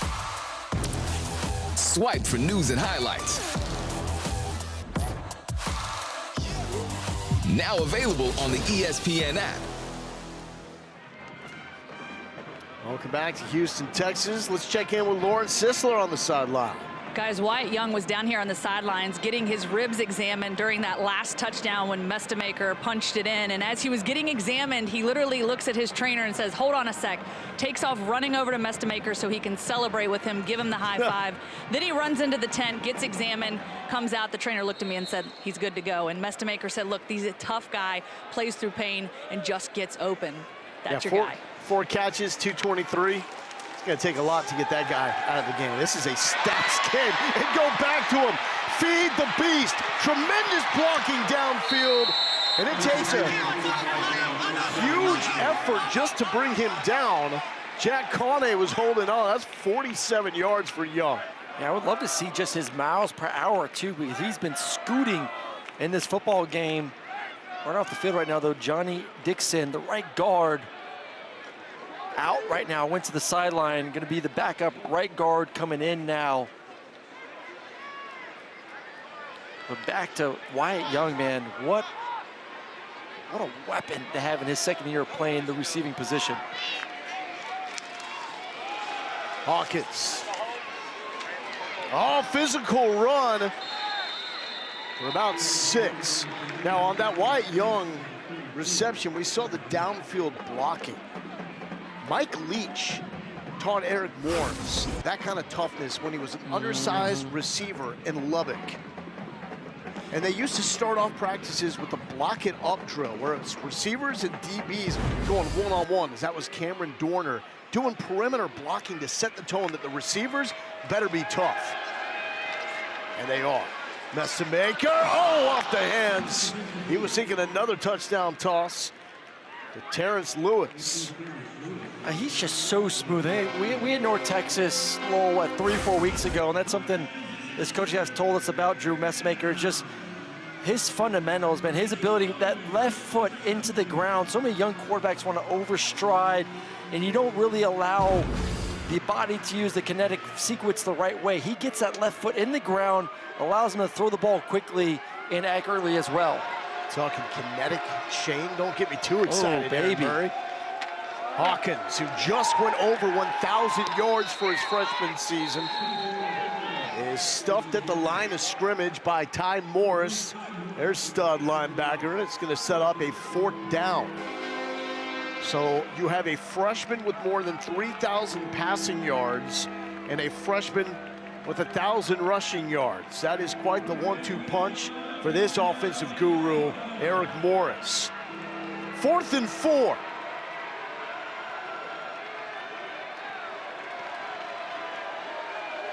Mean Green 2 for 2 tonight.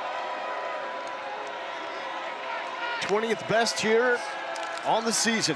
Mestamaker, quick release, and that's a strike to Landon Sides, the man that simply does not drop it. Now 25 catches on the year, no drops for Sides.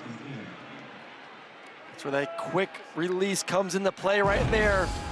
Mestamaker, another quick release, and that's to the tight end, Trey Williams, who already has a touchdown catch. I mean, his year as a freshman has just been magnificent. Mestamaker, and there's some records for freshman quarterbacks that are definitely in sight if this team is able to make it to the conference championship and beyond. That's just how good he's playing this year. Jameis Winston has the national freshman record with 4,057 yards. So if you consider there's one more regular season game and then the American Championship and a CFP or bowl game, Mestamaker could eclipse that. The patience from Hawkins. He showed everything in this game. The physicality, the vision, the blocking, and the patience on that run. He's everything, man. He is an every down running back, a 4, 5, 6 tool, whatever you want to say about him, what he can accomplish out there, physicality, speed, vision,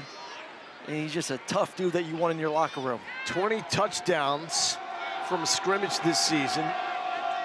Tied his running back coach, Patrick Cobbs, for the school record. The screen to Cameron Dorner. No one has more touchdown passes off screens than Drew Mestamaker. What makes him so good there? Well, I think it's the blocking. It's what you just talked about a few minutes ago. It's the perimeter blocking. These receivers take pride in blocking for their buddies on the outside. That's what it takes to be a successful screen team, especially a perimeter screen team.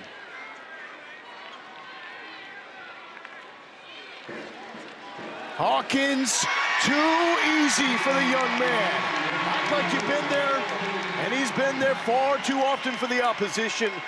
He sets the UNT school record with his 21st touchdown from scrimmage on the season. Moving past his running backs coach, Patrick Cobbs. I'm sure there will be some sort of acknowledgement, maybe a brace on the sideline here. Right there, the smile, you saw it, the smile from Cobbs right as he was going to the sideline. That is a special moment, man. It's a big-time moment for a big-time football player. And we still got more games left, which is crazy. That record is going to be absolutely shattered when this season is done for UNT. It's a little bit of everything tonight on offense. We've seen fireworks through the air with Drew Mestemaker. And then we got the power and speed of Caleb Hawkins as he sets a record for UNT.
Drew Mestemaker, more than 3,000 passing yards. Caleb Hawkins, more than 1,000 rushing yards. The third freshman duo over the last 20 seasons to accomplish that feat.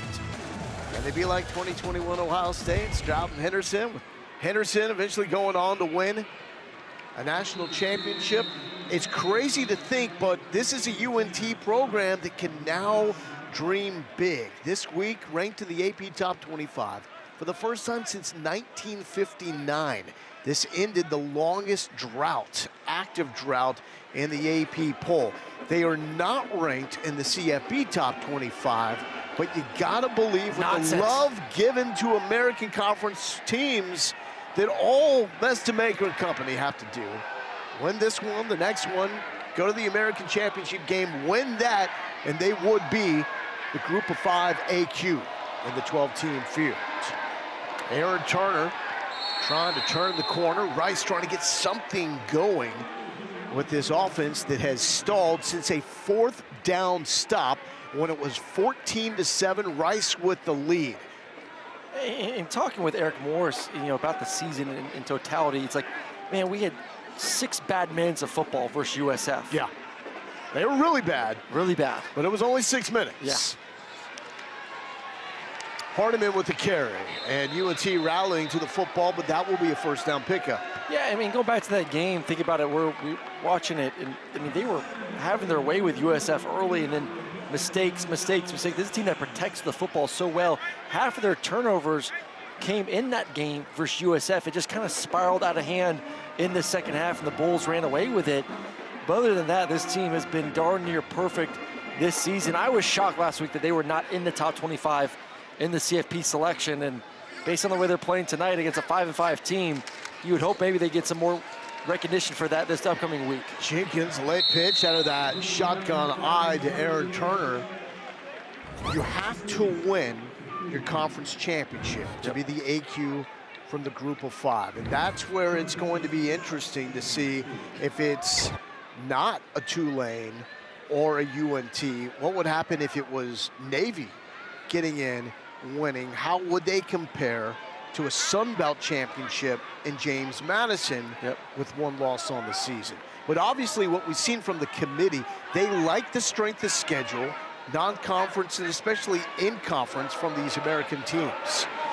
There's a seam. Hardham into the open field, and that is the signs of life the Owls were desperate to get. Patrick Smith-Young with the stop, but 37 yards for the freshman from North Shore High School. And just a pin and pull concept from the offensive line. You're going to get blocking down, and then watch the big guys getting out in space to block. And then the explosive run that we have not seen in a while from this offense. Hardham in back-to-back carries. And at least 4 UNT defenders were there. Thin on the interior defensive line because of injuries. How do you think the guys available have stacked up against Rice? Well, it was ugly early, no doubt about it, and you're worried about, hey, if it continues down this path, how worn out are these guys going to be, especially the way that Rice plays offensively. They don't huddle, which really limits your ability to substitute defensive players between possessions. So they had to find a way to start getting in some stops, offense on the field. They were able to accomplish that throughout the second and now third quarter. Hardham will pick up about 4 yards and kept fighting forward to set up a 3rd and convertible here for the Owls. They do not have to snap it here in the 3rd quarter, but with Abel's team trailing, time is of the essence.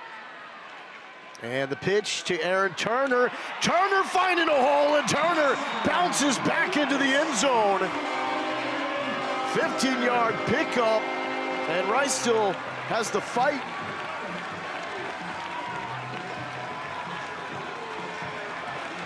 I'll tell you what, you give Aaron Turner the ball with any sort of opening, and he is gonna take it, baby. Look at the blocking up front.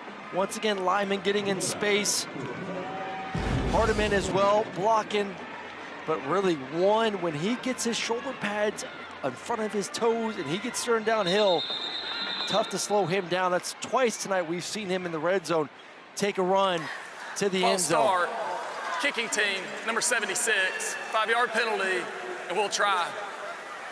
That will back it up 5 yards for Enoch Gota. 2 touchdowns here tonight for Aaron Turner. The man is a burner. It was a big portal pickup from Cincinnati. His best season was 2022 at UConn as a sophomore when he had 57 catches for more than 500 yards.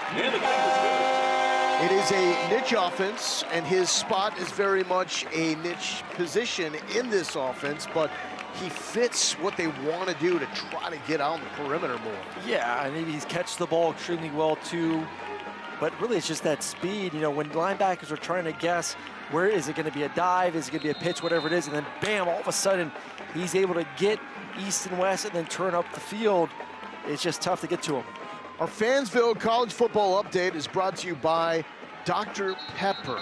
James Madison survived against Washington State, non-conference, so does not affect if they had a loss their spot in the Sun Belt Championship game, but certainly it would affect their pecking order with Group of 5 champs to get into the CFP. Tulane handled Temple, and so if you're wondering now, okay, could UNT potentially jump Tulane because of what they did here against Rice?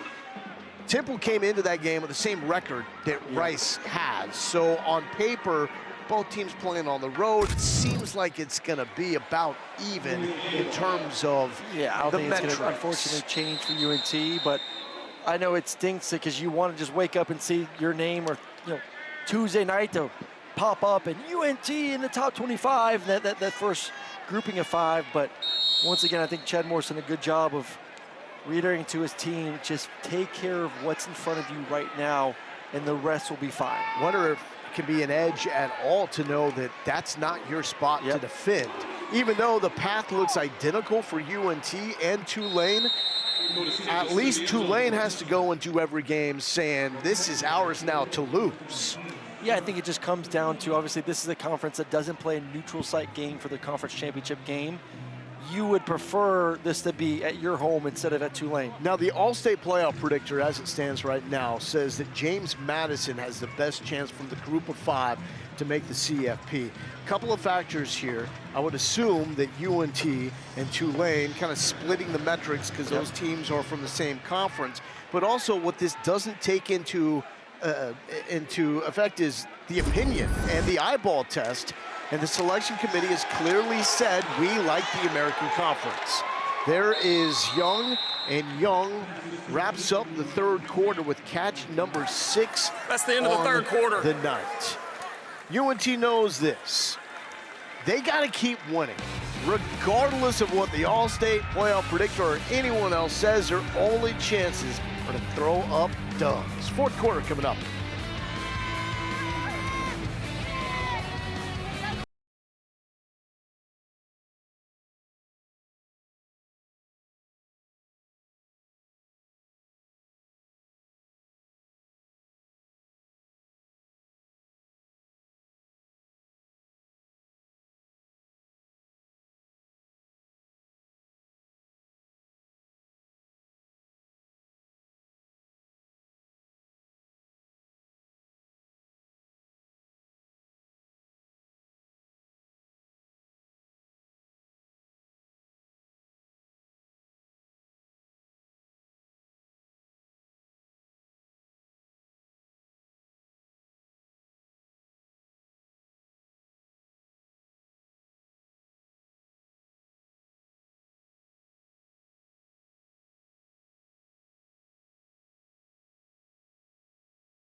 The college football playoff selection show, the bracket will be filled.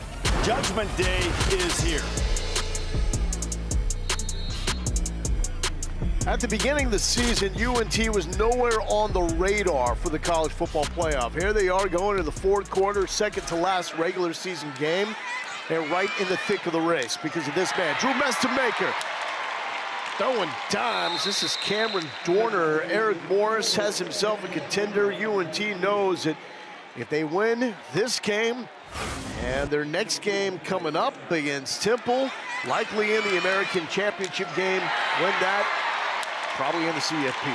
All right, going to all the big-time passes that we've seen from Drew Mestamaker tonight, a lot of it is this offensive line giving them the opportunity to go from 1 to 2 to 3, and then bam, accurate footballs down the field.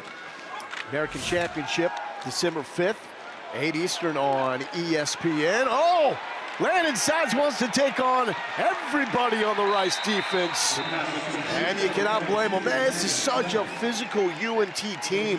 I think some people, they think about the air raid, and it's evolved over the years. They think finesse. No. Mike Leach, the late great one, known for toughness, especially at the receiver position, and this entire UNT program embodies it under his protege, Eric Morris. 533 total yards for the top scoring team in college football. Well, I think, too, Lowell, the fact that they've implemented this run game, too, has kind of forced the offensive line and receivers on the outside to continue that mindset of being tough as well. Now, we're not just this finesse, throw the football 80% of the time team. Mestamaker sells it and finds Wyatt Young, who lost his footing but converts the first down. Wyatt Young, second most receiving yards in program history. He's creeping up on 300 yards in this game. And it's not like he has a ton of catches. That's number 7. It's 7 for 282. 40.3 yards per reception. I don't know if I've seen a game like that without like it, maybe like a guy that has 1 or 2 catches, but to have 7 and still have that number is wild. Mestamaker, the dump down to Young. Stay hot, feed him, spinning inside the 10. Young has a 74-yard touchdown catch, an 84-yard touchdown catch. But it was that 74-yarder that gave UNT life after their opening drive 3 and out for a team that's so dominant off the bat. And after Rice had a 14-0 lead, Young gave him a spark, made him believe. And the handshake going to the sideline, 295, an American Conference record. Wow. So you have a quarterback that's thrown for 600 in a game and a receiver that's gone for 295 in a game. And how about this? Hawkins is now 1 rush touchdown away from becoming the first player in the last 20 years with 4 rushing touchdowns in 4 straight games. That's ridiculous. He's got 3 tonight. 12 touchdowns in the last 3 games. Look at that, put the foot in the ground, finds the whole offensive line, continue to do what they need to do up front. Shout out to the big boys getting it done as well.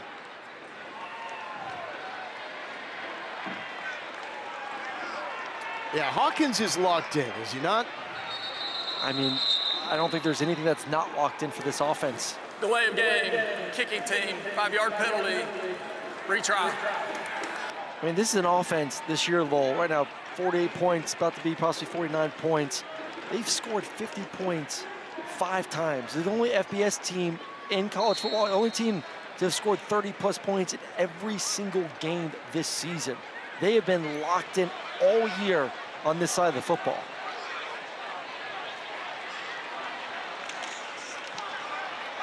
And 49 is on the board. And the remarkable thing, turnover free. And now 4 of the last 5 games. Caleb Hawkins, from the little town of Shawnee, Oklahoma, south of Oklahoma City. Loving it here in Houston.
21, UNT with the lead. To be Eric Morris, head coach, offensive play caller with these weapons that have really come out of nowhere. Mestemaker, former high school safety and punter with 469 passing yards. Caleb Hawkins, the unheard of running back prospect out of Shawnee, has 3 rushing touchdowns. And Wyatt Young, American Conference record, 295 receiving yards. Now, if you're the Number committee, 27 of the receiving team signaled for a fair catch. He completed the catch. The ball will be placed at the 25-yard line. First down, Rice. if you're the committee, to what extent do you go off the eyeball test and compare UNT to Tulane? And what are the comparisons then? Oh, the flapper is back! The flapper! He's here!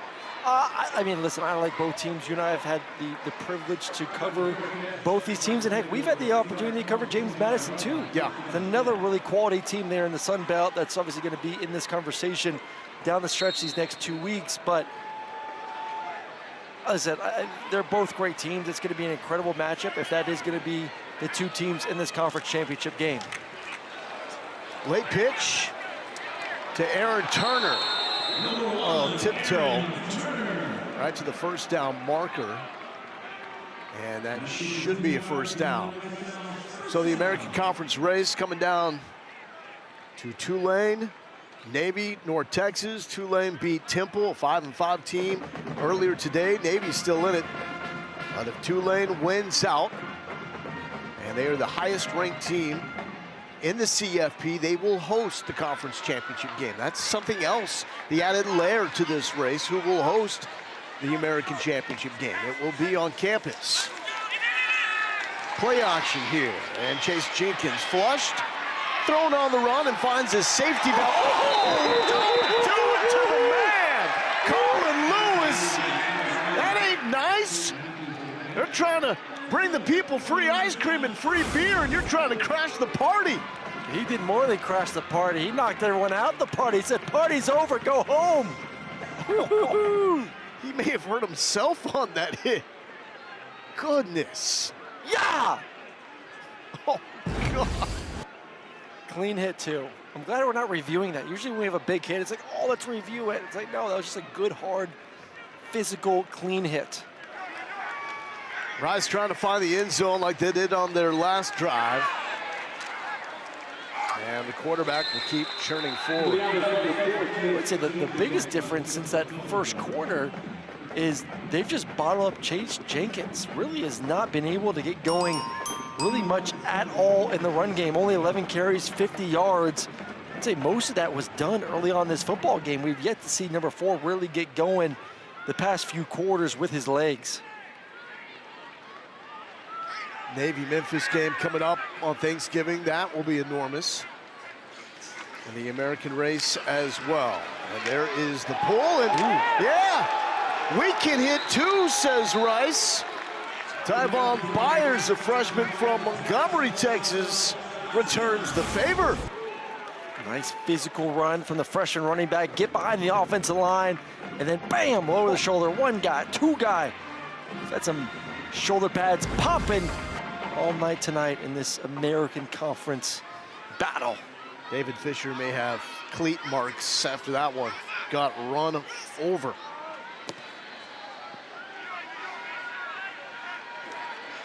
Turner in motion. Jenkins to throw. A little behind the intended target, and that is the third time he's tried to find Micah Barnett tonight. And Barnett still stuck on the one catch for the season that he had coming into this game. Yeah, that missed some opportunities for the big tight end down the field. Just had just one lone catch for 5 yards. But there have been, I would say, 3 that he's had an opportunity to stretch the field vertically, where quarterbacks had to move around a little bit, unable to keep his feet in a good position to really drive the football down the field. Former walk-on, placed on scholarship this season. Trying to go out in style on this senior night. Chase Jenkins get some style points with that athleticism. Coach found him after a month-long job interview process to get this job. He had time to go over the Rice roster and was looking for the next potential quarterback to run his shotgun triple option attack. Found a guy on the roster that was listed as a receiver, but saw in his bio that he played high school quarterback. It was Chase Jenkins. Shortly after the regular season finale, first call was made to Jenkins. The question was, how would you feel about returning to your old position, playing quarterback? Jenkins was all in. Jenkins to throw, and overthrows a wide open Drayden Dickman, sophomore from Georgetown. It was open. Sis. Yeah, Lowell. Scott Abel said, before you think about going anywhere else, let's talk about this, all right? I've watched your high school tape. You're a quarterback. I want you back at quarterback. And Chase, with a resounding yes, said, Coach, I'm ready to be at quarterback again. And really, he's bought into Abel's version of the triple option, the wrinkles, the space, the chance to get the ball to playmakers.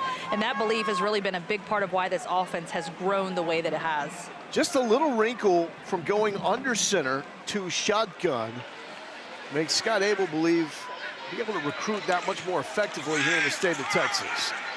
And there's a misdirection to Aaron Turner. This worked once for a touchdown off the opening drive. Well, I mean, not many quarterbacks. There are definitely some guys out there in teams, and there's so much talent in the state of Texas, that are under center running the triple option, but there are more quarterbacks that are in the gun running the zone read. So it's just another layer to add on top of it, of understanding the first phase of it, the zone read part of it, the dive part of it, then teaching them then the second phase of it, of just reading the option pitch from there once you do get in space. So it does, it adds more guys, or at least running that first part from the gun, reading a run game with the running back, and essentially most of the time the defensive end. And a whistle. Timeout, North Texas. UNT calls a timeout, 8:08 remaining. Mean Green trying to put this on lock.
ESPN College Football is presented by Ice Cold Dr. Pepper. College football, it's a pepper thing.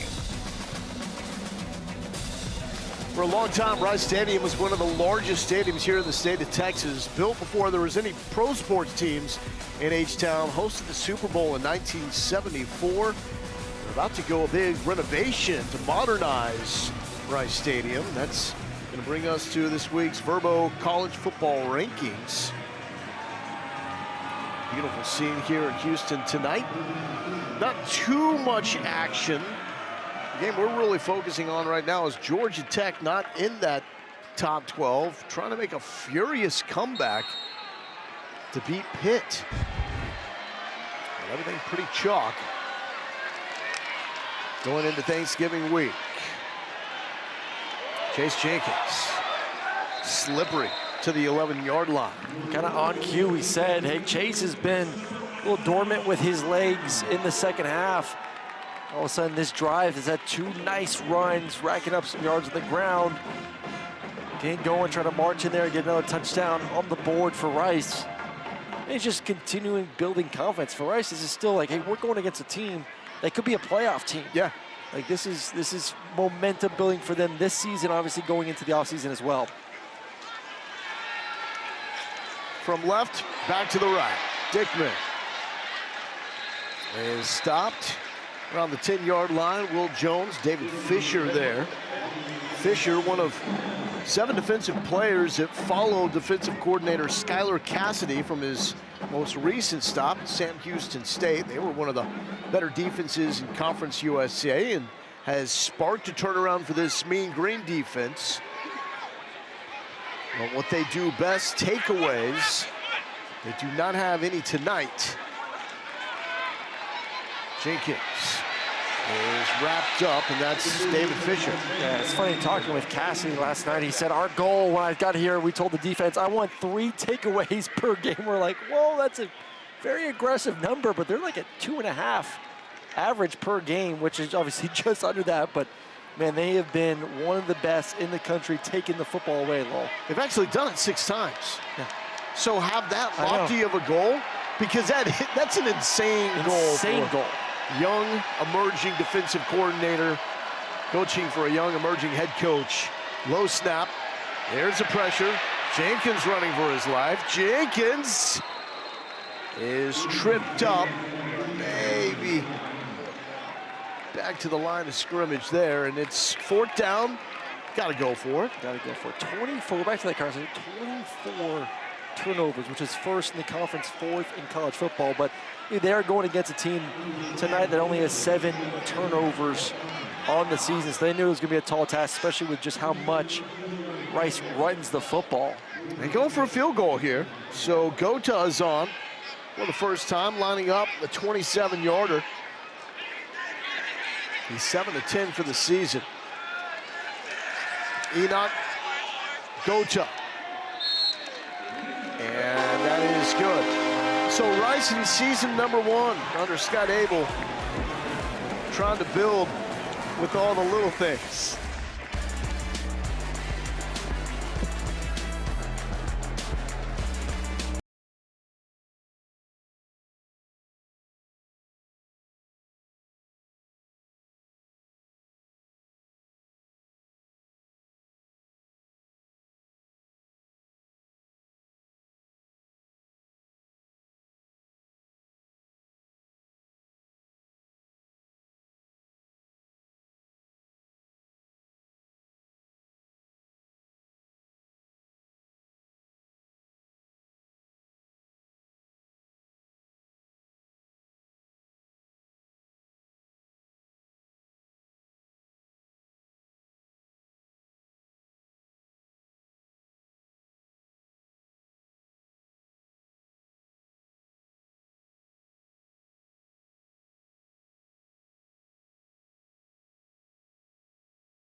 Tigers, Allstate has celebrated every field goal and extra point made at participating universities by donating to the university's athletic scholarship fund supporting all student athletes. Thank you to Allstate. Bo Galindo here with Aaron Murray and Lauren Sisler from historic Rice Stadium in Houston, Texas. Rice still have the opportunity to become bowl eligible. They'll have to win their final game on the road in Tampa against South Florida. For UNT, they've already clinched that. Onside kick here and into the hands of the Hands team, and it will be UNT football with 5:37 left. Bigger goals for the Mean Green. Trying to get into the American Conference Championship game, win that, and be the Group of 5 automatic qualifier in the 12-team college football playoff field. Let's take a look around the CFP landscape as we count down to the CFP National Championship, brought to you by AT&T. And the great teams find a way to win when they're being tested, when the game's on the line. Dante Moore does that yet again against USC, like he did recently against the Iowa Hawkeye. Yeah, he had a great game, and that was a red-hot USC team going into Eugene, and Oregon took care of business, led by their star quarterback, Dante Moore. And we have a new quarterback in for UNT. It's Chris Jemerson taking the snaps, and Jemerson will pull it. He's got some legs, some speed to burn, and the freshman from Fort Worth picks up the first down. So night is done for Drew Mestemaker, 4.69. That's what he puts up in terms of pass yards, giving way to the 5'10" freshman quarterback. Some protein shakes, had up that 166. He'll get there. Ashton Gray will be his tailback. 4.69, most seasons you see that, like that's a career performance. Well, keep in mind, he had 6.08 against Charlotte earlier this year. The bounce and a good one from Ashton Gray. And Gray to the 12-yard line. Freshman out of Marion, Arkansas. Mainly played on special teams last season, now gets an opportunity to shine. Interesting thing with that 6.08 game for Mestemaker against Charlotte, that was actually the lowest QBR for one of his starts in his career. Last week's game against UAB was the best, and tonight with this stat line, it's up there. I think, from what I know about QBR, this could eclipse that mark and be his best performance. But I still want to know what the formula is if 608 yards through the air leads to your worst QBR of your career. Maybe Mestemaker's just that good in every other game. Everything was just that good overall. But I mean, tonight was the yards per attempt very, very high this evening. And we talk about all the records that are going to be done. I mean, he may need only 3 games to go break Jameis Winston's record. He may not need 4 if he continues to play the way he's played here this evening. They're going to need him, obviously, down the stretch these next 2 games to play big. There is Ashton Gray into the end zone for his 2nd touchdown of the season.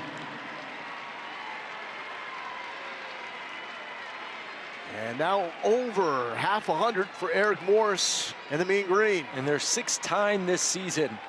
More than half their games, though, they've scored more than 50 points.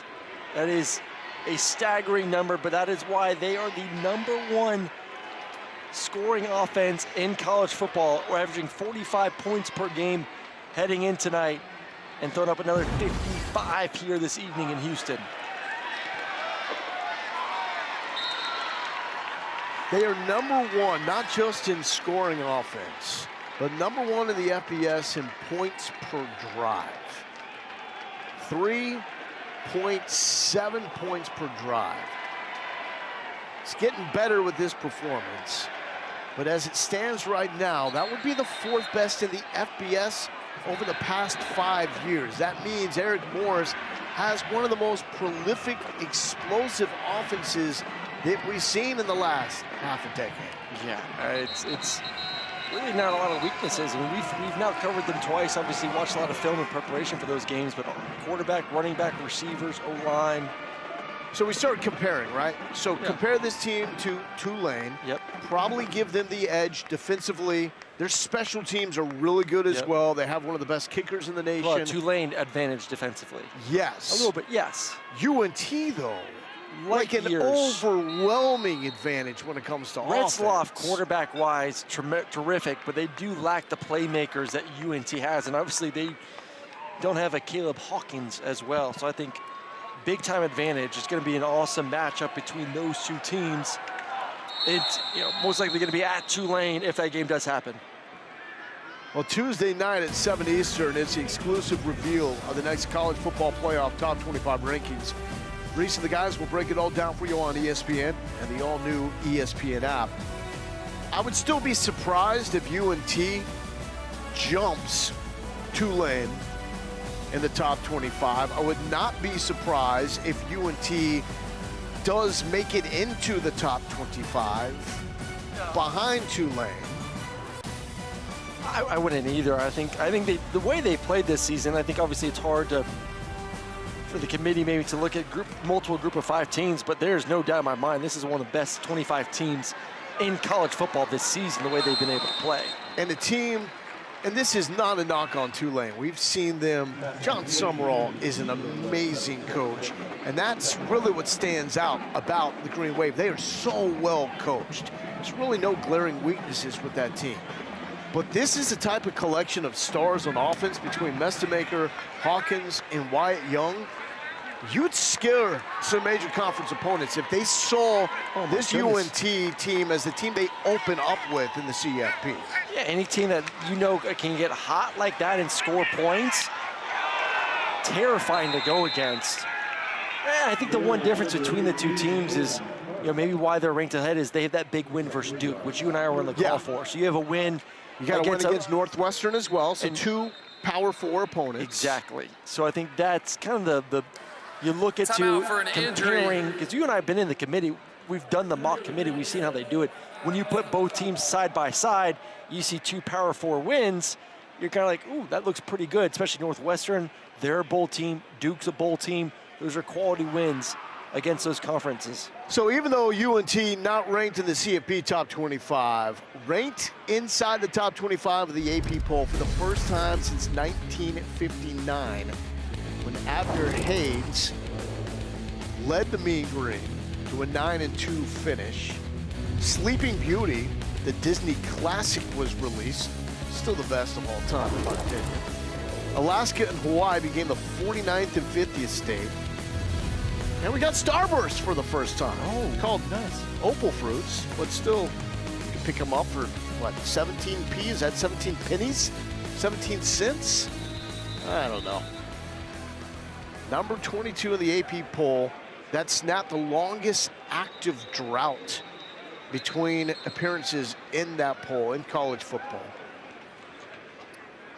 That dubious distinction now goes to New Mexico, followed by the Rice Owls. Also brings up that debate, though, to what extent is the selection committee looking at the metrics and the strength of record, strength of schedule, and what does the eyeball test tell you? Taking a shot one-on-one coverage, and off the mark is Jason Jenkins trying to find Peyton Matthews. Beautiful thing is, though, the American is set up where it will be decided on the field. Yes. And that's how you want it. Two of your best teams, and obviously Navy wants to be in that conversation, and they got a big-time matchup next weekend, but so we've seen Navy versus North Texas. We had the game, you and I saw with our own eyeballs. There is a difference between those two teams. Love Navy, love their quarterback, love the coaching staff and everything they've done, but it's been proven on the field this year that this North Texas team is the better of the two and more deserving to get into that conference championship game.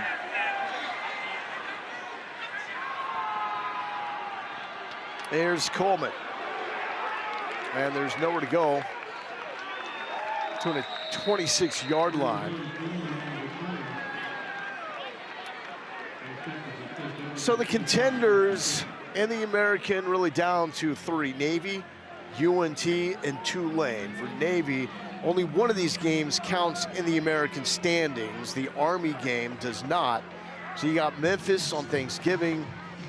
Tulane's got Charlotte. That should be a walk in the park. We'll see, though, what kind of pressure that they feel and expectations, how that influences that. But Temple. So backstory here, Casey Keeler, fans in this Houston area know him for the job he did at Sam Houston State. Made the Bearcats a power on the FCS level before they made the transition to the FBS. He also knows Skylar Cassidy, UNT's defensive coordinator, because that was his defensive coordinator in Huntsville last season before he took the job up in Philly. Jimerson, the first down scamper. Jimerson's got a little speed to him. I like the backup quarterback. There's a little change of pace. I know it's very limited action this year, but this is a good opportunity for him to show the coaching staff what he's got. You were talking about catching Jameis Winston. He's got the freshman record for passing yards, 4,057. Mestemaker now has 3,469. That's Ashton Gray with the carry. So you're saying by the end of the conference championship game, he could break it. Uh-oh. We got some words being exchanged. Mestemaker's out of harm's way. But yeah, I mean, he's in there. Yeah. In that conversation, in that ballpark. If he stays healthy, knock on wood, and they play 3 more games, he'll get it. That's going to take us to the 2-minute timeout. 2-minute timeout. Mestemaker, his work is done. Eric Morris all smiles.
Aaron, do it. Rivalry Week starts Friday, noon Eastern on ABC, and the ESPN app as number 6 Ole Miss takes on Mississippi State in the Egg Bowl. Followed at 3:30 with number 4 Georgia Bulldogs and Georgia Tech. And then at 7:30, number 3 A&M faces Texas Longhorns. Great rivalry weekend coming up. Got some cold feet with a promo read there. You hit the mark. I know, I was a I little didn't slow. yell at you. I was sorry. It's Sorry, okay. Dad. Thanks for apologizing. 56-24, Loa Galindo, Aaron Murray, Lauren Sisler, and no, we are not having any fun at all. Never. Come on, man. It's college football. It's the best sport in the world. We're in November. We're watching a team here in UNT that looks like they belong in the college football playoff. It did not look that way, though, in the first quarter. A UNT team that's made its hay starting fast, hitting you right in the mouth and not backing off. Instead of it was Rice scoring on their first 2 drives. Touchdowns on both of them. Forcing a 3-and-out on Eric Morris's opening drive. And then the clouds opened up, and it was mean green points after the next. These are all good.